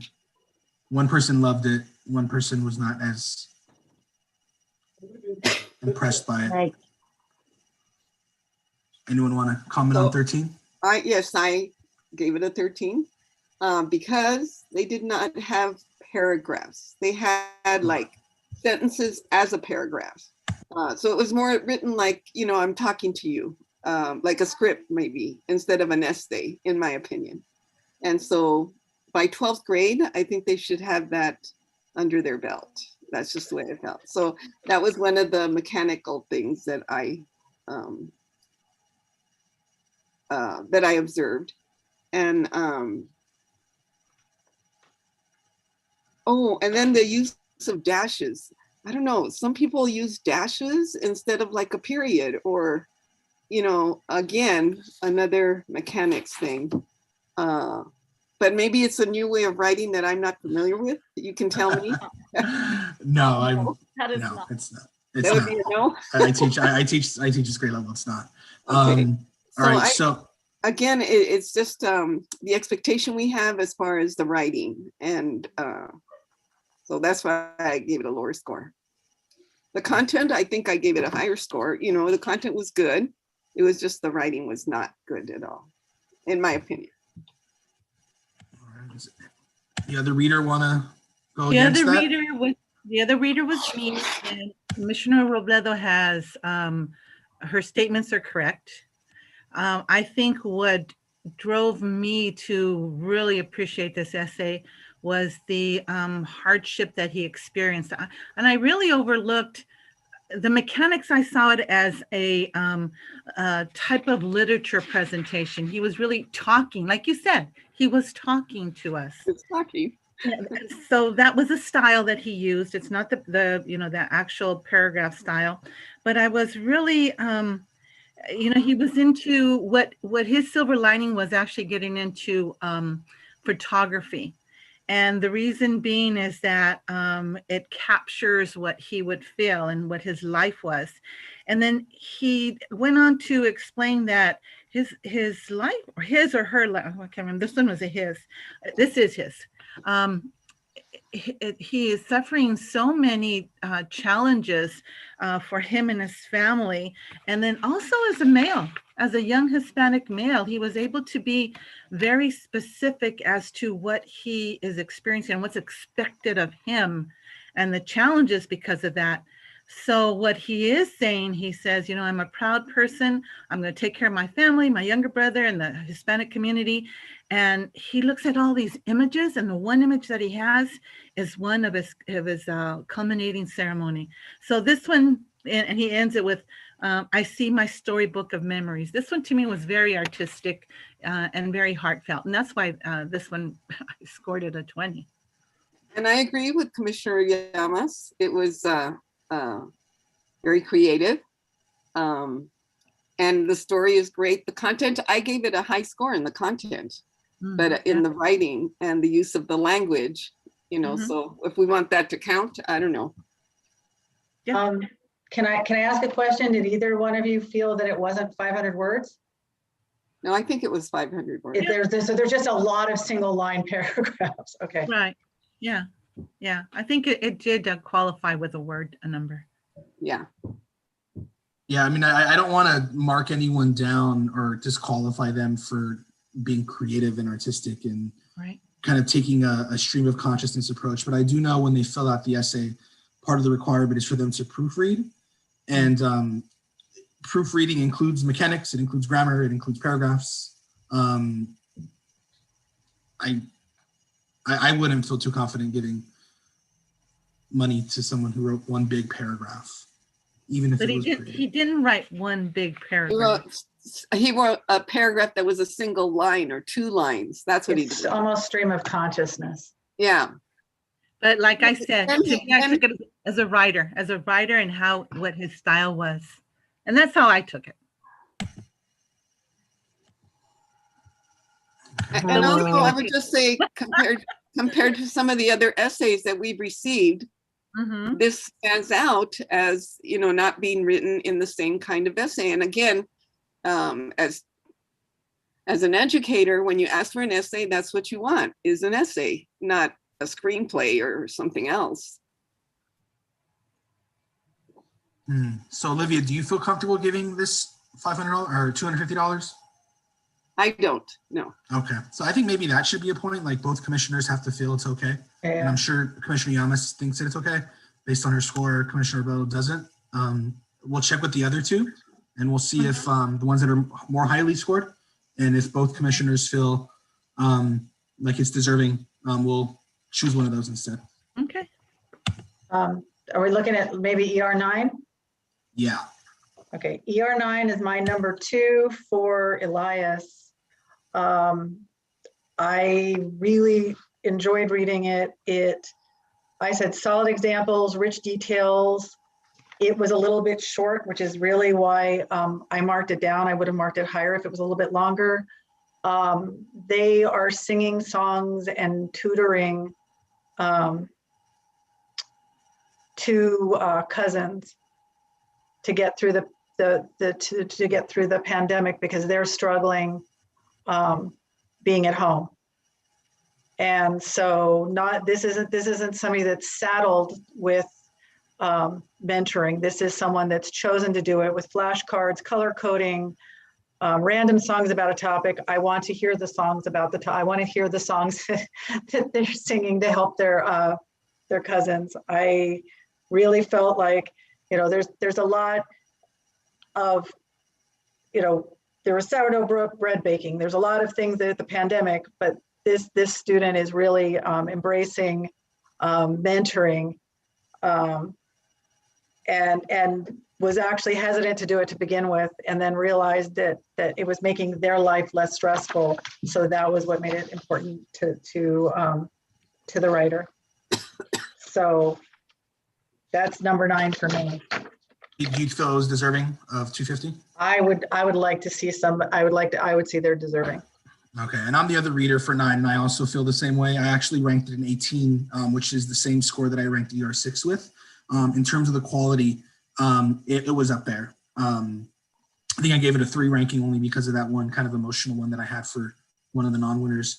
But in terms of the quality of the writing, the connection to the prompts, the mechanics, the organization, it was one of the better ones that I read, that I have read. So I definitely feel it's deserving of a 250. But we have one other that has a comparable score. So before we award that, 34, who else had 34? Oh, ER4. Anyone want to argue for that one?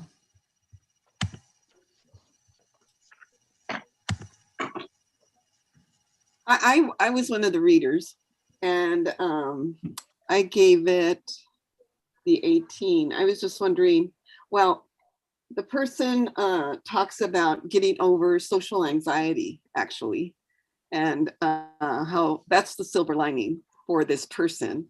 And so I thought the person did a good job in describing what it was like for her to go to school in person.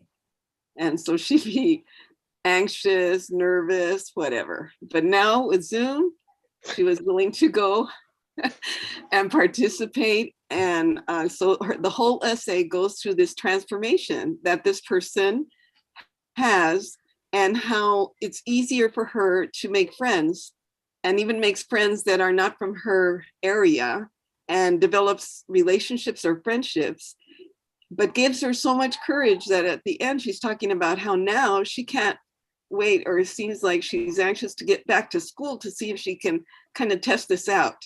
And if she's over she calls herself an introvert, or he does, I'm sorry. But anyway, the essay was well written. It talks about, her anxiety at the beginning, the social anxiety, and how through this new platform, she has had an awakening and her life has changed. And I'm thinking that's happened to a lot of children too, like in elementary school, middle school, for those who have taken advantage of the platform Zoom. So I don't know who else read it, but that was my take on it. Do you feel this one's deserving of 250? This for ER9, I'm sorry. No, so we've discussed ER9. Right now we're comparing it to ER4 just to see which of the two.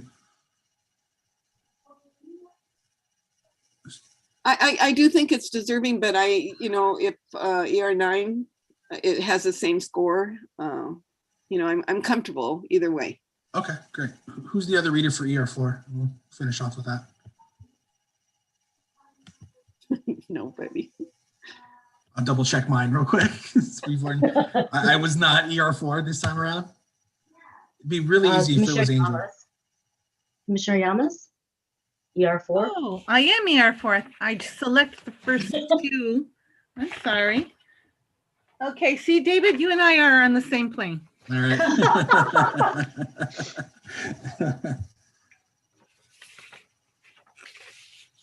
All right, Commissioner Llamas. Okay, this one. Oh my goodness. This one, ER4. 18. Yeah, this one hit once again. There was such good writing and such good topics, and there was so much happening with our students that it was hard to really say, okay, this one's better, that one's not as good. But this one was really there's so many problems in our youth today that has to do with anxiety, social anxiety. And yet this one was able to express what they were feeling, because this student was isolated themselves. And their challenge is being able to interact with other people. So let me look at this really quick because I want to make sure I have my reasons for it. Okay, so with this guy, because he has so many problems out in school and out in the real world, when the pandemic hit and we had to isolate ourselves, he said that it was like a vacation because he didn't have to interact with other people. Now, how many other people, especially our youth, feel like that? So for him to be able to express that, and then for him to express how did he deal with it, how was he able to use the gaming to develop communication, that was a silver lining for him. And like I said, he wasn't the only one that experiences that. And he was able to describe how now he can interact with everybody and he can go out for groceries. Can you imagine going out for groceries to be such a big challenge for our youth? So I was able to understand it, understand his point of view and what he was feeling. And with this guy, I gave him an 18. Yeah. Yes. Do you feel it's deserving, Susan? Oh, yes, definitely. Okay. So I'd be curious to know Commissioner Moore's thoughts. I'm comfortable giving it to ER4. I think it sounds more personal in terms of like what the prompt was asking for. Commissioner Moore, since you don't have skin in the game, are you sold by either? I feel like it's really hard. The scores are the same and I see the passion for both. So I will yield to those of you who read it to decide what you think. I guess nobody read 4 and 9. That would have been convenient. Yeah, it would have been. Let me go. Let's look at some numbers. The California Latino Water Coalition donation was $250. Elias has $550 left in the account, so that's $800. If I put 500 in, that puts it at 1,300. If we use 200 from ICFA, that's 1,500. We could say ER11 is 500. We could say that ER6 is 500. We could say ER9 is 250 and ER4 is 250. And we give 4 winners $1,500. What does that leave us for next year? In Elias, it leaves us with nothing that's left in that earmarked account, but we've only touched $200 out of the ICFA account that's got 2,700 in it. We're not even close. We're not going to come close to splitting that in half. Yeah, but we still have the Gabriel. We do, and that one's got $500 in it, and I'm going to put $500 in there too. So that's already 1,000, and even if we put 500 in there for Gabriel, that still would leave us with $2,000 in the ICFA account. For 1,000 each. Okay, that sounds good. So you want to award 4? I think we need 4 for Eli. Okay, and do you feel okay with the 1 5 and the rest 250 though? Just to No, it's 2 5s and 2 250s. Okay. You want me to make this motion since I've been writing it all down to try to keep it. Given the number of people who applied to this, I think I feel it should be too. Okay, let's do it. Yeah, go ahead and make the motion. Okay, I move that for the Elias Rodriguez Scholarship, we award ER 11 and ER 6, $500 each. We award ER 9 and ER 4, $250 each. Do I need anything else for this? Oh, and then the money is going to come from the $250 from the California Latino Water Coalition donation, $550 in unused funds in Elias's account.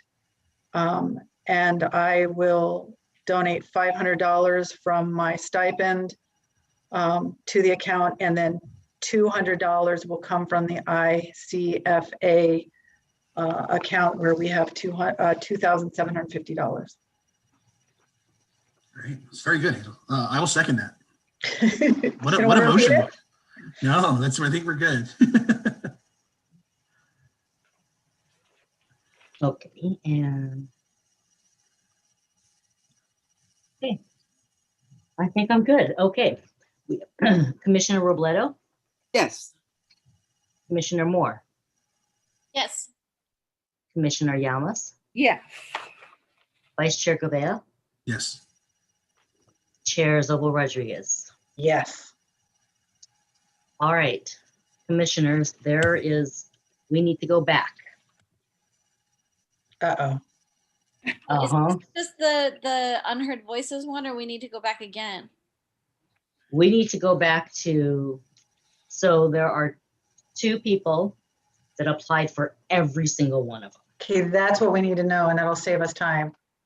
All right, Mhm. so Um, are either of these people that just won $500? Okay, all right. Okay, That- so, That person is going to go far. Well- There's all the possibilities. All right.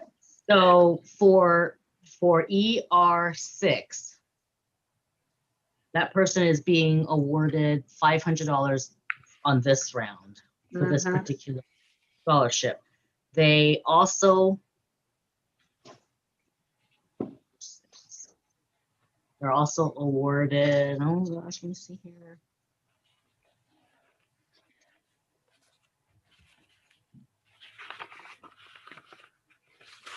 Two.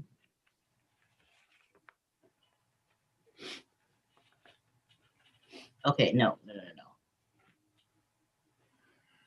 Okay, this is what's going to happen. For FE2, we're going back to FE. There were only 2. Let me just go back real quick. Right, there are only 2 people. Number one is the one you just awarded in ER, and number 2 has already been awarded for unheard voices. We took her off, took that person off, and ES2, that person was awarded to ES2. Okay, so wait, which one are they getting? Which one's the most money?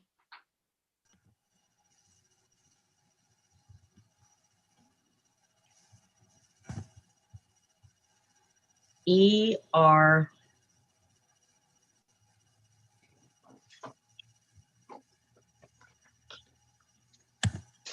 ER, let's see, which one is that?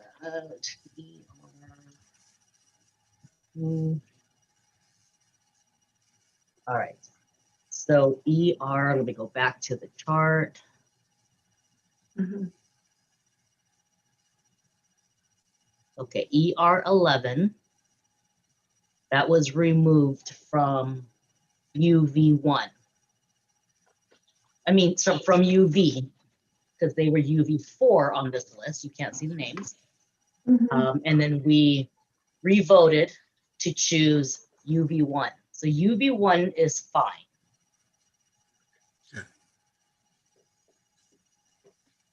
But now you said the Yeah. FE1 and the ES1 is that person ER11, or who is that person in terms of ER? In terms of ER, that would be ES2. ES2 is ER11. Correct. So can you go back to ES? And And how much is the Environmental Sustainability Scholarship?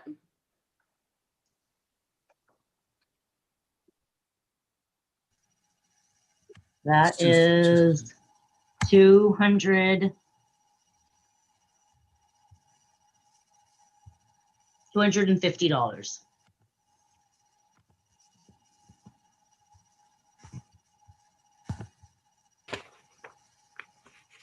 Like we're just giving this one to number 3, then that would make the most sense, right?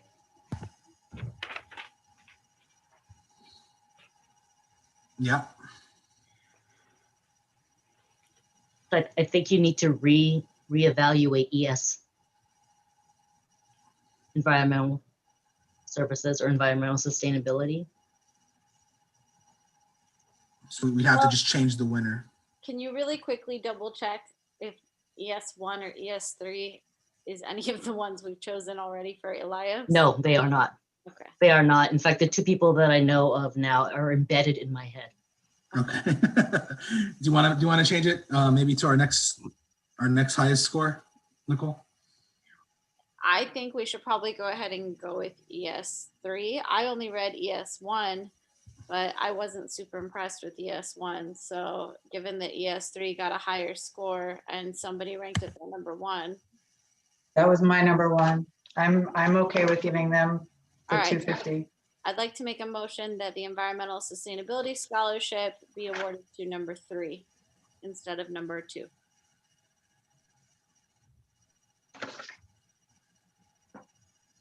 Second, somebody? I will second. Sorry. I'm sorry, who was that? To go there. Yeah. Okay. Commissioner Robledo?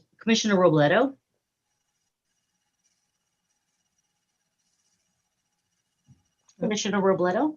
Yes, I'm sorry, I was muted. Sorry. Commissioner Moore? Yes. Commissioner Llamas? Yes. Vice Chair Govea? Yes. And Chair Zobo Rodriguez. Yes. Okay, so now we have environmental sustainability, student number 3, not the other 2. Okay, very good. Okay. We are now to Oh. Gabriel. We're getting, Okay. and I promise the rest of it we will push out to ad hoc very quickly, and we will. We're very close. All right. So for Julia, do you want to move that awarded down to the other? Yes. Yeah. Yes. 2 to 3, just for your records.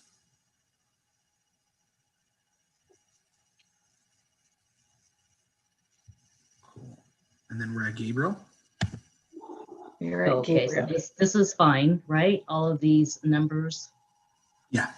11, 6. Oh, were you still looking? It's okay. Okay. If they said yes, they said yes. Okay. Look at number 3.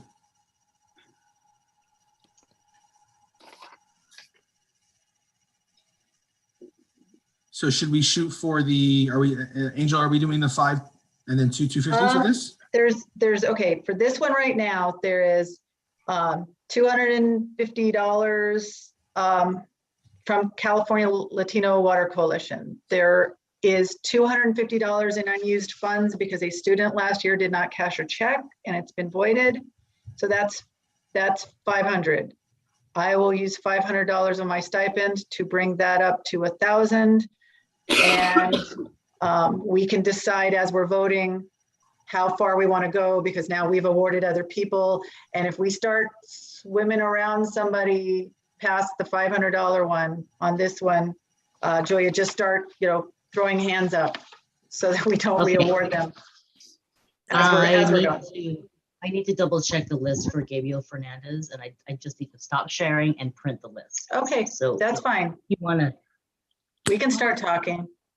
Okay. What was the first one that was the highest ranked on the list was number 3? Correct. And then number 4, is that yes? Does somebody want to talk about number 3? I will talk about number 3.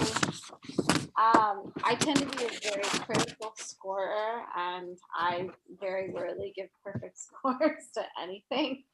And I was looking for a reason to mark this one down and didn't find it. I gave it a 20.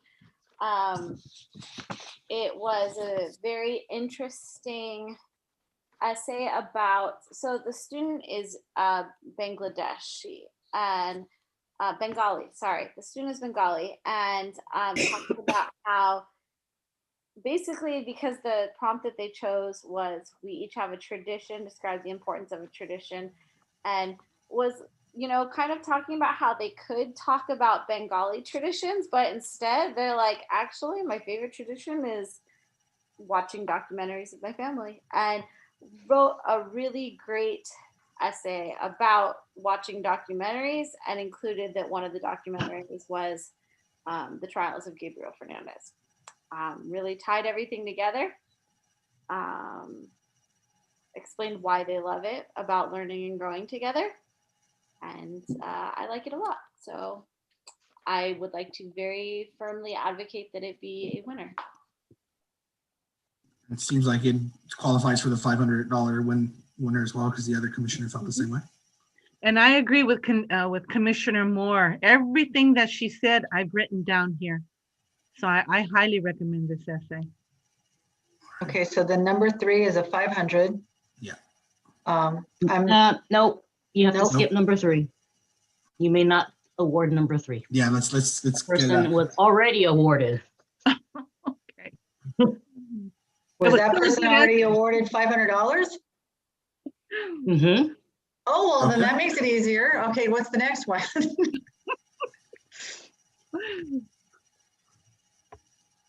Let's do 4. I have 4. Or no, sorry, 11 and 4. sorry. So 11 has a higher ranking. Okay, go ahead. Yay, 11's nowhere else. I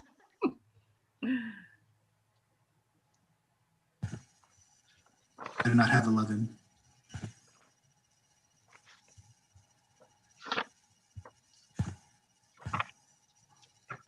Any commissioners have 11? Want to talk about it? Just gotta. I have 11, but I wanted to hear from whoever gave him a 20. first. Okay, that's me. Okay. Here we go. Okay, what impressed me about this essay was this, the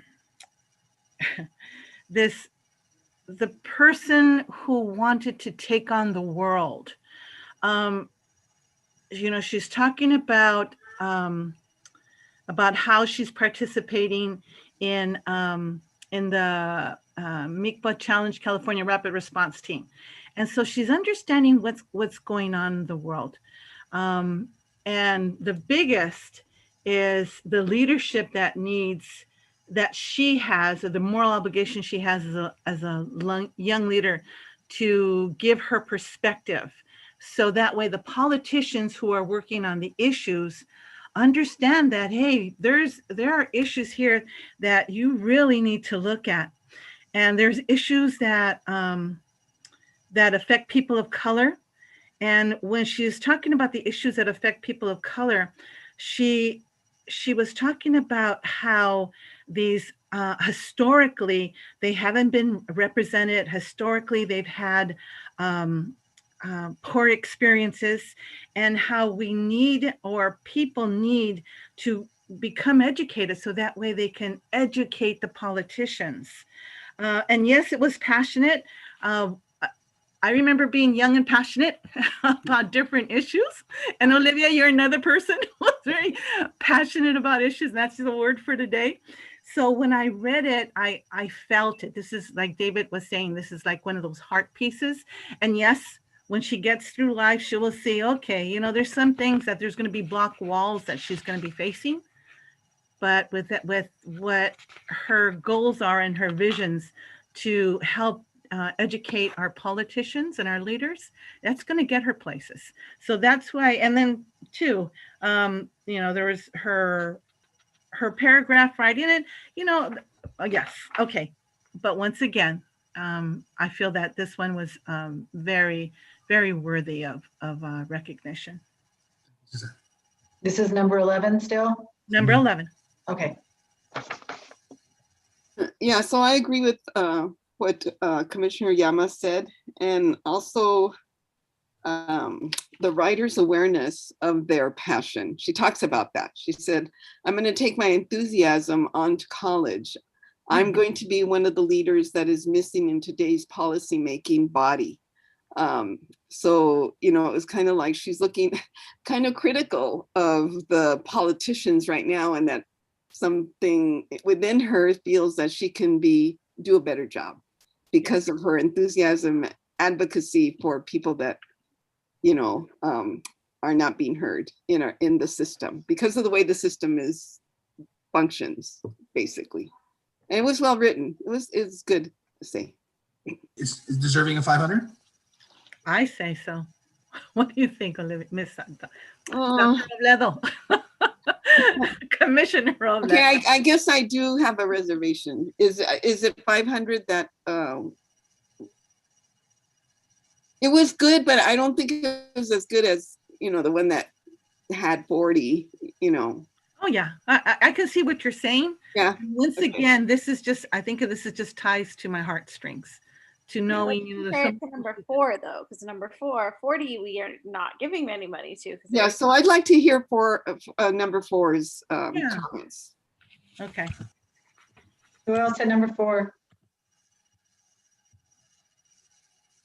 Can we back up a little bit? I'm lost. How many scholarships and how much are we giving on this one? Well, we have at least $1,000. We have 1,000. There's GF3 and GF6 should be eliminated from your decision. Okay. Oh, can we put it up there so we can see? Yeah. Yeah, let's wait. Yeah, I agree with you.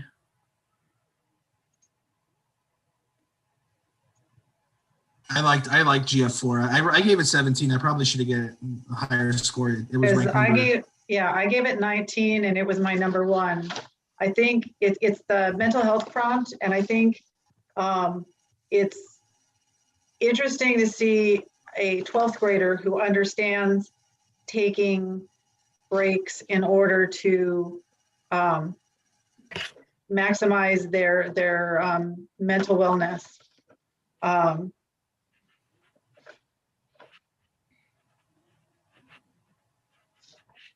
Yeah, I thought it was very aware as well. Angel, do you think it's deserving of 500? I'm okay with 250. If they feel strongly about number 11 for the 5, then I'm okay with 250. I'm sorry, I don't feel that strong about numbers. I mean, it was good, but it's like some of the other 500s that we've given. I don't. But we can also if we opt to do 250s, we can just do 250s too. Yeah. I say that we should give 3 250s on this one because it looks like it's like 11 and 4 and then 5 would all get 250 if we did it that way.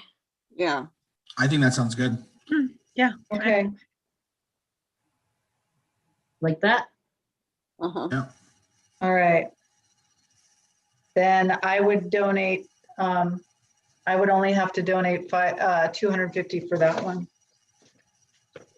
And we don't touch the ICFA money at all for that. So we would still have $2,550 in ICFA money for next year.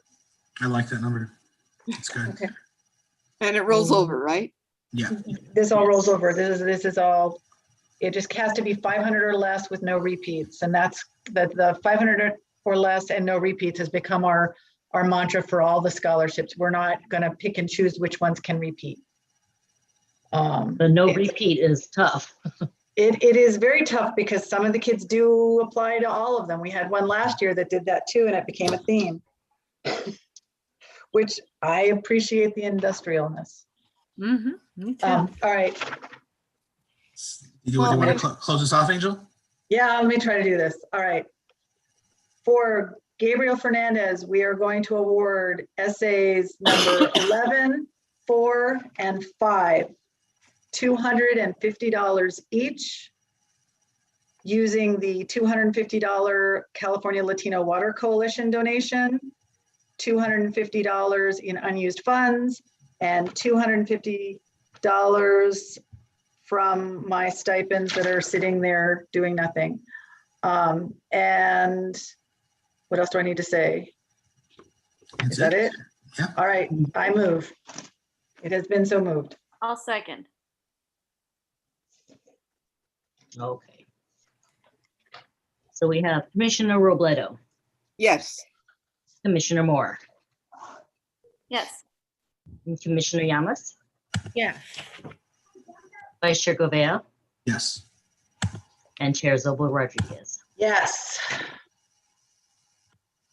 And now we get to do some very quick housekeeping information for the scholarship. No, we don't. what- I need you to go back to FE1.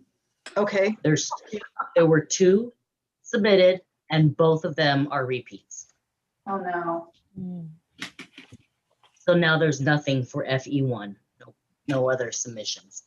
Okay, then we have to take somebody off of this one because we can't not have one for, Let's leave FE1. So FE1 will still get it. So FE. who am I removing from the motion? No, FE1, these 2 are awarded on other scholarships. Right, but we're gonna leave FE1 because it's 250, and so is Gabriel Fernandez. Oh, so you're not going to award anything to FE1 No, or FE at all? no, we will. That's why we're saying we need to know who we're pulling. Who are pulling? Oh. What other one did FE2 win? Oh, it's FE1 because we'd already done that, didn't we? Or I don't know. Yeah. So FE2 won ER for 500. Oh, And we had already made a motion about that, right? So then Correct. FE1, who is FE1? FE1 already or won on ER as well for 250. All right, so let's And- adjust that. So because there was more applications for ER. So Yeah. leave the future entrepreneurs the same and let's go back to Elias. yeah. Well, is it going, wait, I'm confused. I thought FE2, we were going to, We have to remove that person. okay, so can it go to? We can't FE1? award, neither of these applicants can be awarded Right, No, but because they're, we want to they're leave one both- of them. We want to leave one of them. We still want to give the scholarship for FE, but we want to remove them from the other scholarship that they received. Right, okay. Okay, so we're eliminating okay, 2 so and we're leaving we 251. we'll award it to this person Mhm. because the award on this is 250 and the award on ER for this particular one is 250 as well. right. So Future entrepreneurs is 500. So we want to keep them there. Future entrepreneurs is. You're on Okay, FE. hold Yeah, go ahead, double check. Because Okay, future hold on. entrepreneurs is Councilmember Pacheco and it's 500. It needs to be a Okay, first gen yes, in the STEM field. yes, I apologize. That is No, correct. no worries. Okay, so FE1 is going to be awarded here and taken off the ER, Correct. which leaves an open ER. Which We had 4 ER? ERs anyways. Yeah, which Hold on, ER? I'll tell you. Okay, sorry. It is the ER6.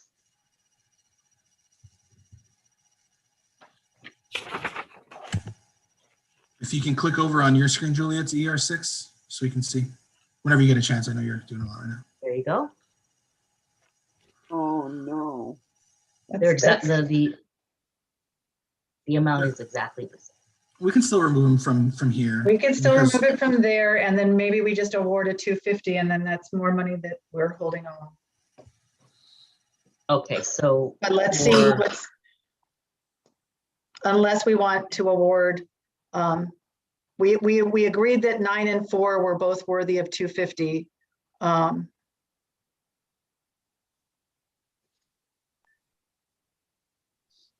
What's the next one? Okay, so FE1. ER6.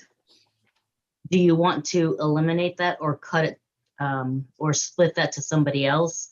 That's what we're How trying do to you wanna- figure. Gotcha. I'm okay with reserving funds for next year personally. I mean, to me, Yeah, I'm a saver. So to me, having a cushion feels comfortable, and these are the same students that are winning over and over. I also feel like the other ones are also close. If we go down to the score, We're gonna end up with like 17 of them we're gonna argue over. yeah. So I feel like let's just cut that one and save the money. All right, Okay. I agree. I tried. Where do we want to take it from? Your personal funds? Save it Yeah, for something else? we'll save it for somewhere else. Who knows, Yeah. we may end up using it for the event. Yeah. All right, so then it is ER 11, 9, and 4. 250 from California Latino Water Coalition, 550 in unused funds, and $200 from, take $200 from mine and then we won't touch ICFA at all.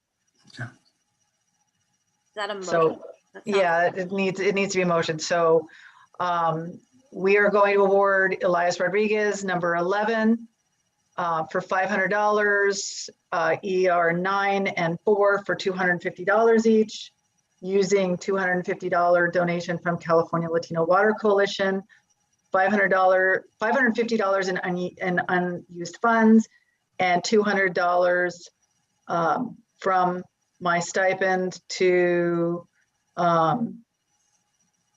reach $1,000 for Elias Rodriguez. I'll second that. Thank you. Commissioner Robledo, how do you Yes. feel about that? Yes. Commissioner Moore, Yes. Commissioner Yamas, Yes. Vice Chair Govea, Yes. and Chair Zobo Rodriguez. Yes. Okay. All right, now we have awarded 1, 2, 3, 4, 5, 6. We have a dozen scholarship winners. Wow. Yay. All right, congratulations. guys. All right. For verifications and eligibility, we were concerned about why not you? Was there anyone else that we needed to have verified for any specific reason? No, I think that was the only one that we double checked. Okay, we want to double check. All right. Very quickly, date for the event. Do we want to talk about what we can do and what we can't do? Briefly. I sent an email to Nick and things are changing day by day. What it looks like is we can have a drive-by event, which I think some of us have talked about before in our meeting passively, that may be the better way to go. We could do an outdoor event where we would have to take temperatures and have people sitting at separate tables and they would have to wear masks and they wouldn't be, and then we could theoretically have an indoor event, which would be even more restrictive. And if we're trying to celebrate anything, it's not going to feel like much of a celebration if we're worried about. I personally think that based on current guidelines as of today, which are changing literally every week, they're changing. If we were to do a drive-by event and stagger the recipients in some capacity, either by school so that the principals and the teachers could be there for their groups, that might be the best way to do it. Does anybody have any strong opinions against doing a drive-through event in front of City Hall? I'm not going to speak against a drive-through event because I 100% support that as a good option. However, I will say if we're aiming for May, we're about to be in the orange tier. Things are happening outdoors. And I think a dozen students individually at their own small tables with their families outdoors would be a very good mental health kick for kids who very much deserve it.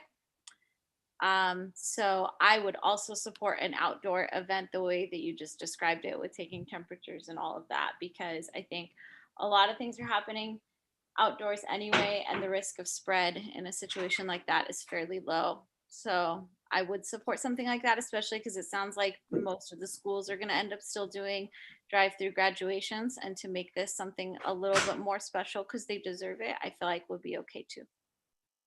Okay, why don't we at least pick a date, and then we can spin this off to ad hoc, and people can spend time working with Julia and Nick and try to come up with the best plan possible.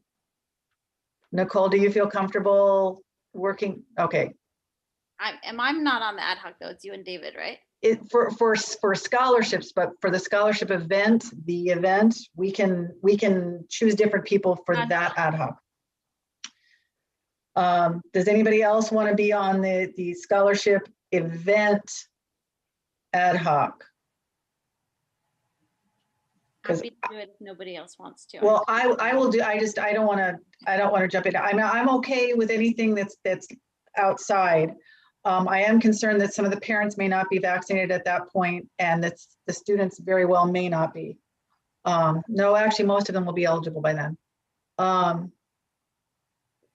But we can, like I said, this has changed. Everything has changed since I sent the email 2 weeks ago. So we can definitely work on it. I did want to try to double check everyone's availability for dates. And then we'll sum it up in one tidy little motion. We were trying to make sure it was past the APs. Now APs is spread out like crazy, so we have no Okay. idea when they're taking. So we're probably not going to be able to then. David, did you say May 20th?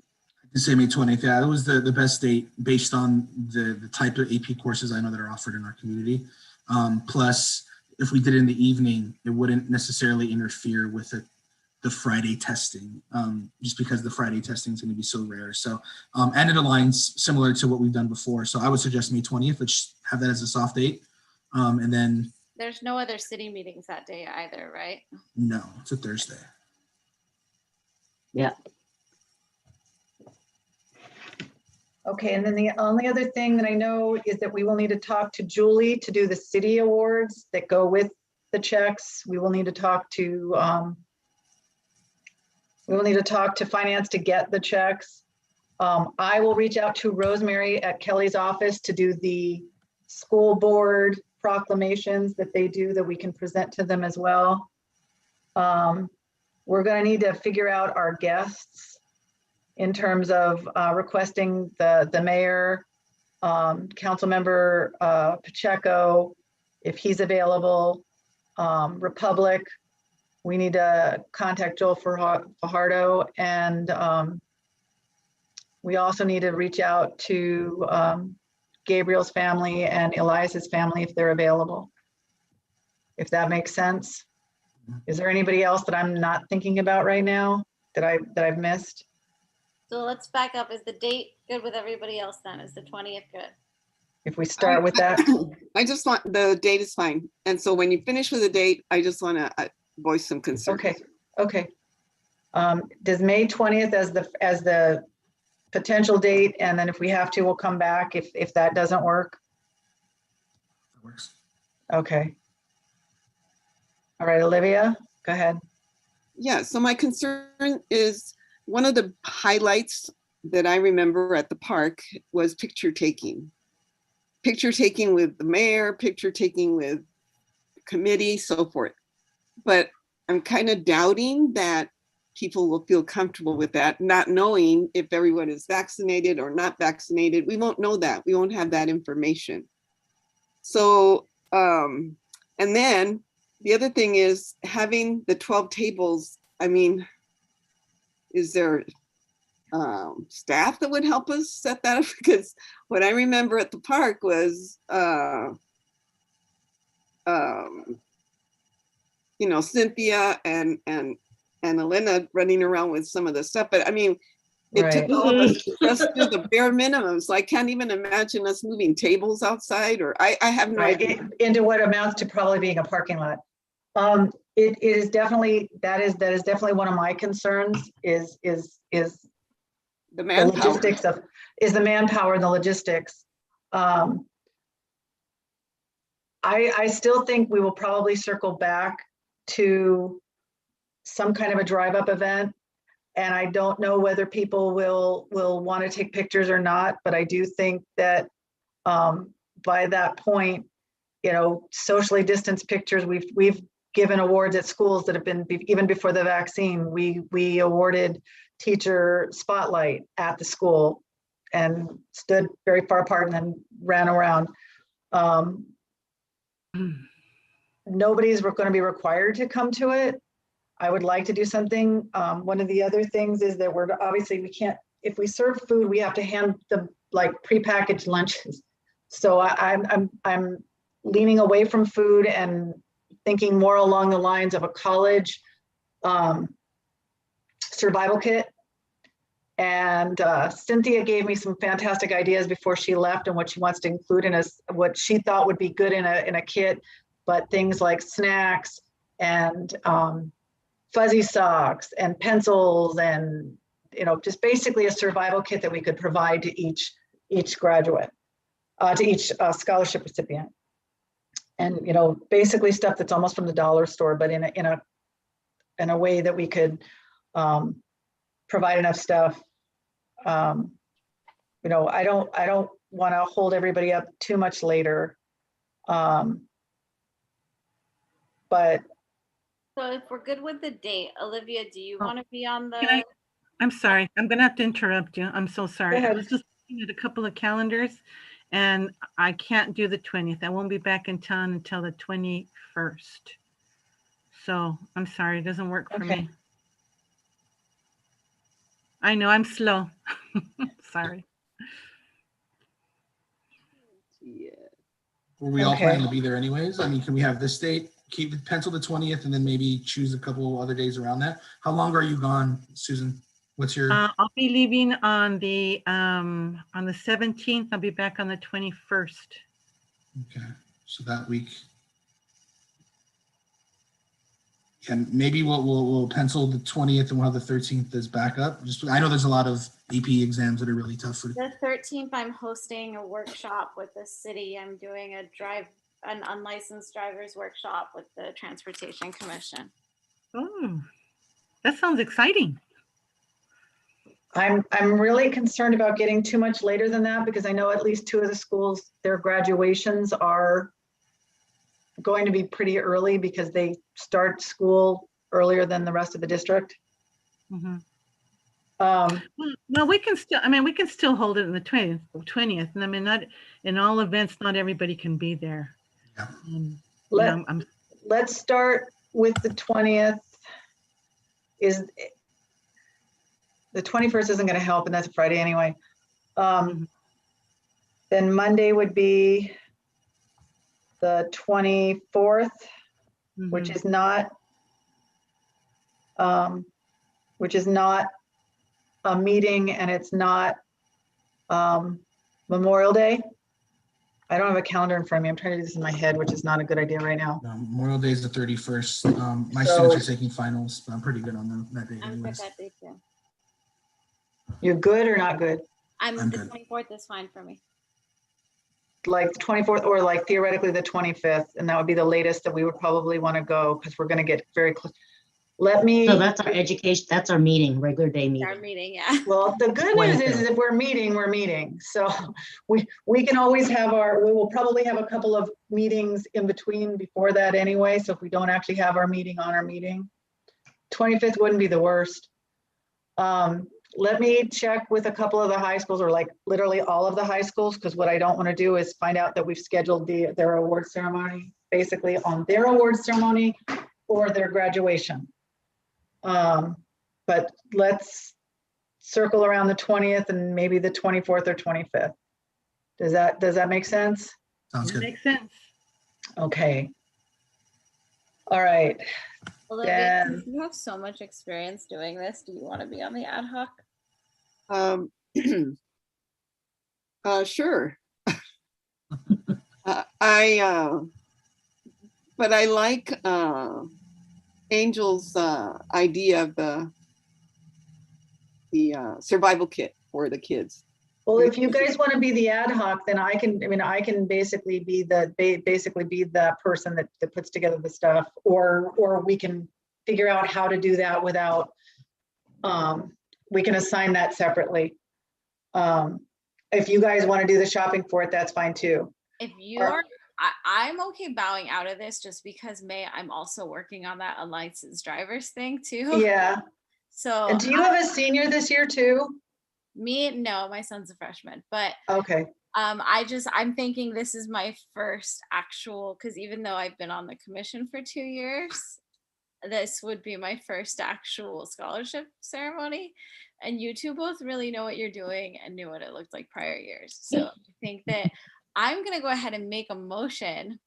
Okay. I motion that Chair Zobel Rodriguez and Commissioner Robledo will form the ad hoc committee that plans the scholarship awardee event and giveaway things and works with the city to plan a date and logistics. That's my motion. Second it. Did you second it, Vice Chair? Yes. Nope. So we have Commissioner Robledo, Yes. Commissioner Moore, Yes. Commissioner Llamas, Yes. Vice Chair Govea, Yes. and Chair Zobel Rodriguez. Yes. And just to share with you, I am available to assist you as labor, communication person, whatever you need assistance with, I am there for you. That's why I love this commission. All right. Staff communication, does that come next? General Commissioner? Oh, General Commissioner, then staff? I get it Yeah. backwards. All right, Commissioner comments. Anyone? You guys rock. I have Okay. a comment. I'll go fast though, I promise. Okay, I'm gonna go fast too, so go ahead. We have a request that Principal Henry Vidrio from O'Melveny Elementary School would very much like us to consider forming an ad hoc committee to partner with them to celebrate their 100-year anniversary. Their school was established in 1922, and they would like to, in 2022, have a large celebration of some sort. And so I'm hoping we could agendize that for a future meeting. That is my comment. Wow. Very cool. Anybody else? All I want to say is go ahead. Just to share with you, in 2020, this was all one big area. We didn't really have the boundaries that we have today. So it is fitting for, if we can participate, that would be awesome. We will get that on the agenda for next month, I believe. I think we can do it next month. Anybody else? It is 2 years out, right? And they're planning it. When are they beginning to plan? When are they seeking partnerships? It's 1 year out. They would like to just have a couple people to partner with that could maybe help them get some recognition from the city and whatnot. So yeah. We'll agendize it. Yeah, we can agendize that. Anyway, all I want to say is I appreciate you guys every day when I wake up. I am so excited to be on this commission, and this is always the longest meeting of the year, and it's the most rewarding. I am grateful for every single one of you every single day, and I will shut up and we can go into staff communications. Thank you. Chair and commissioners, I actually really don't have anything to report. Okay. We have a council. I've been working on this for the last 4 days. We have a city council meeting on the 5th, and Kelly Gomez from LAUSD reached out to me and wanted to come to tonight's meeting and make a presentation. which was requested yesterday. And I kind of pushed her off of our meeting, and she will be coming to our Monday City Council meeting to provide updates with regard to everything going on with the COVID and the kids in the school. Okay. Oh, another thought or another mention is there, we're going through background and checks and such with a candidate that I'm hoping to get within a month for the deputy city clerk position. Julia looks very happy. Okay. And at this point, I believe that's about, oh, and everyone knows that the public health officer upgraded to orange today. Does everyone know that? Mhm. If you don't, our website already has all the information. So you can go there. And lovely evening. That's it. Thank you, Julia. Thank you, Commission. Are we now at my favorite point of the meeting? All I'd like to right, make a motion to adjourn. all right. Second. Let's get roll call. Okay, Commissioner Robledo, Yes. Commissioner Moore, Yes. Commissioner Yamas, Yes. Vice Chair Gavea, Yes. and Chair Zoe Rodriguez. Yes. Bye, Thank you everyone. all. All right. Good night, everyone. Night.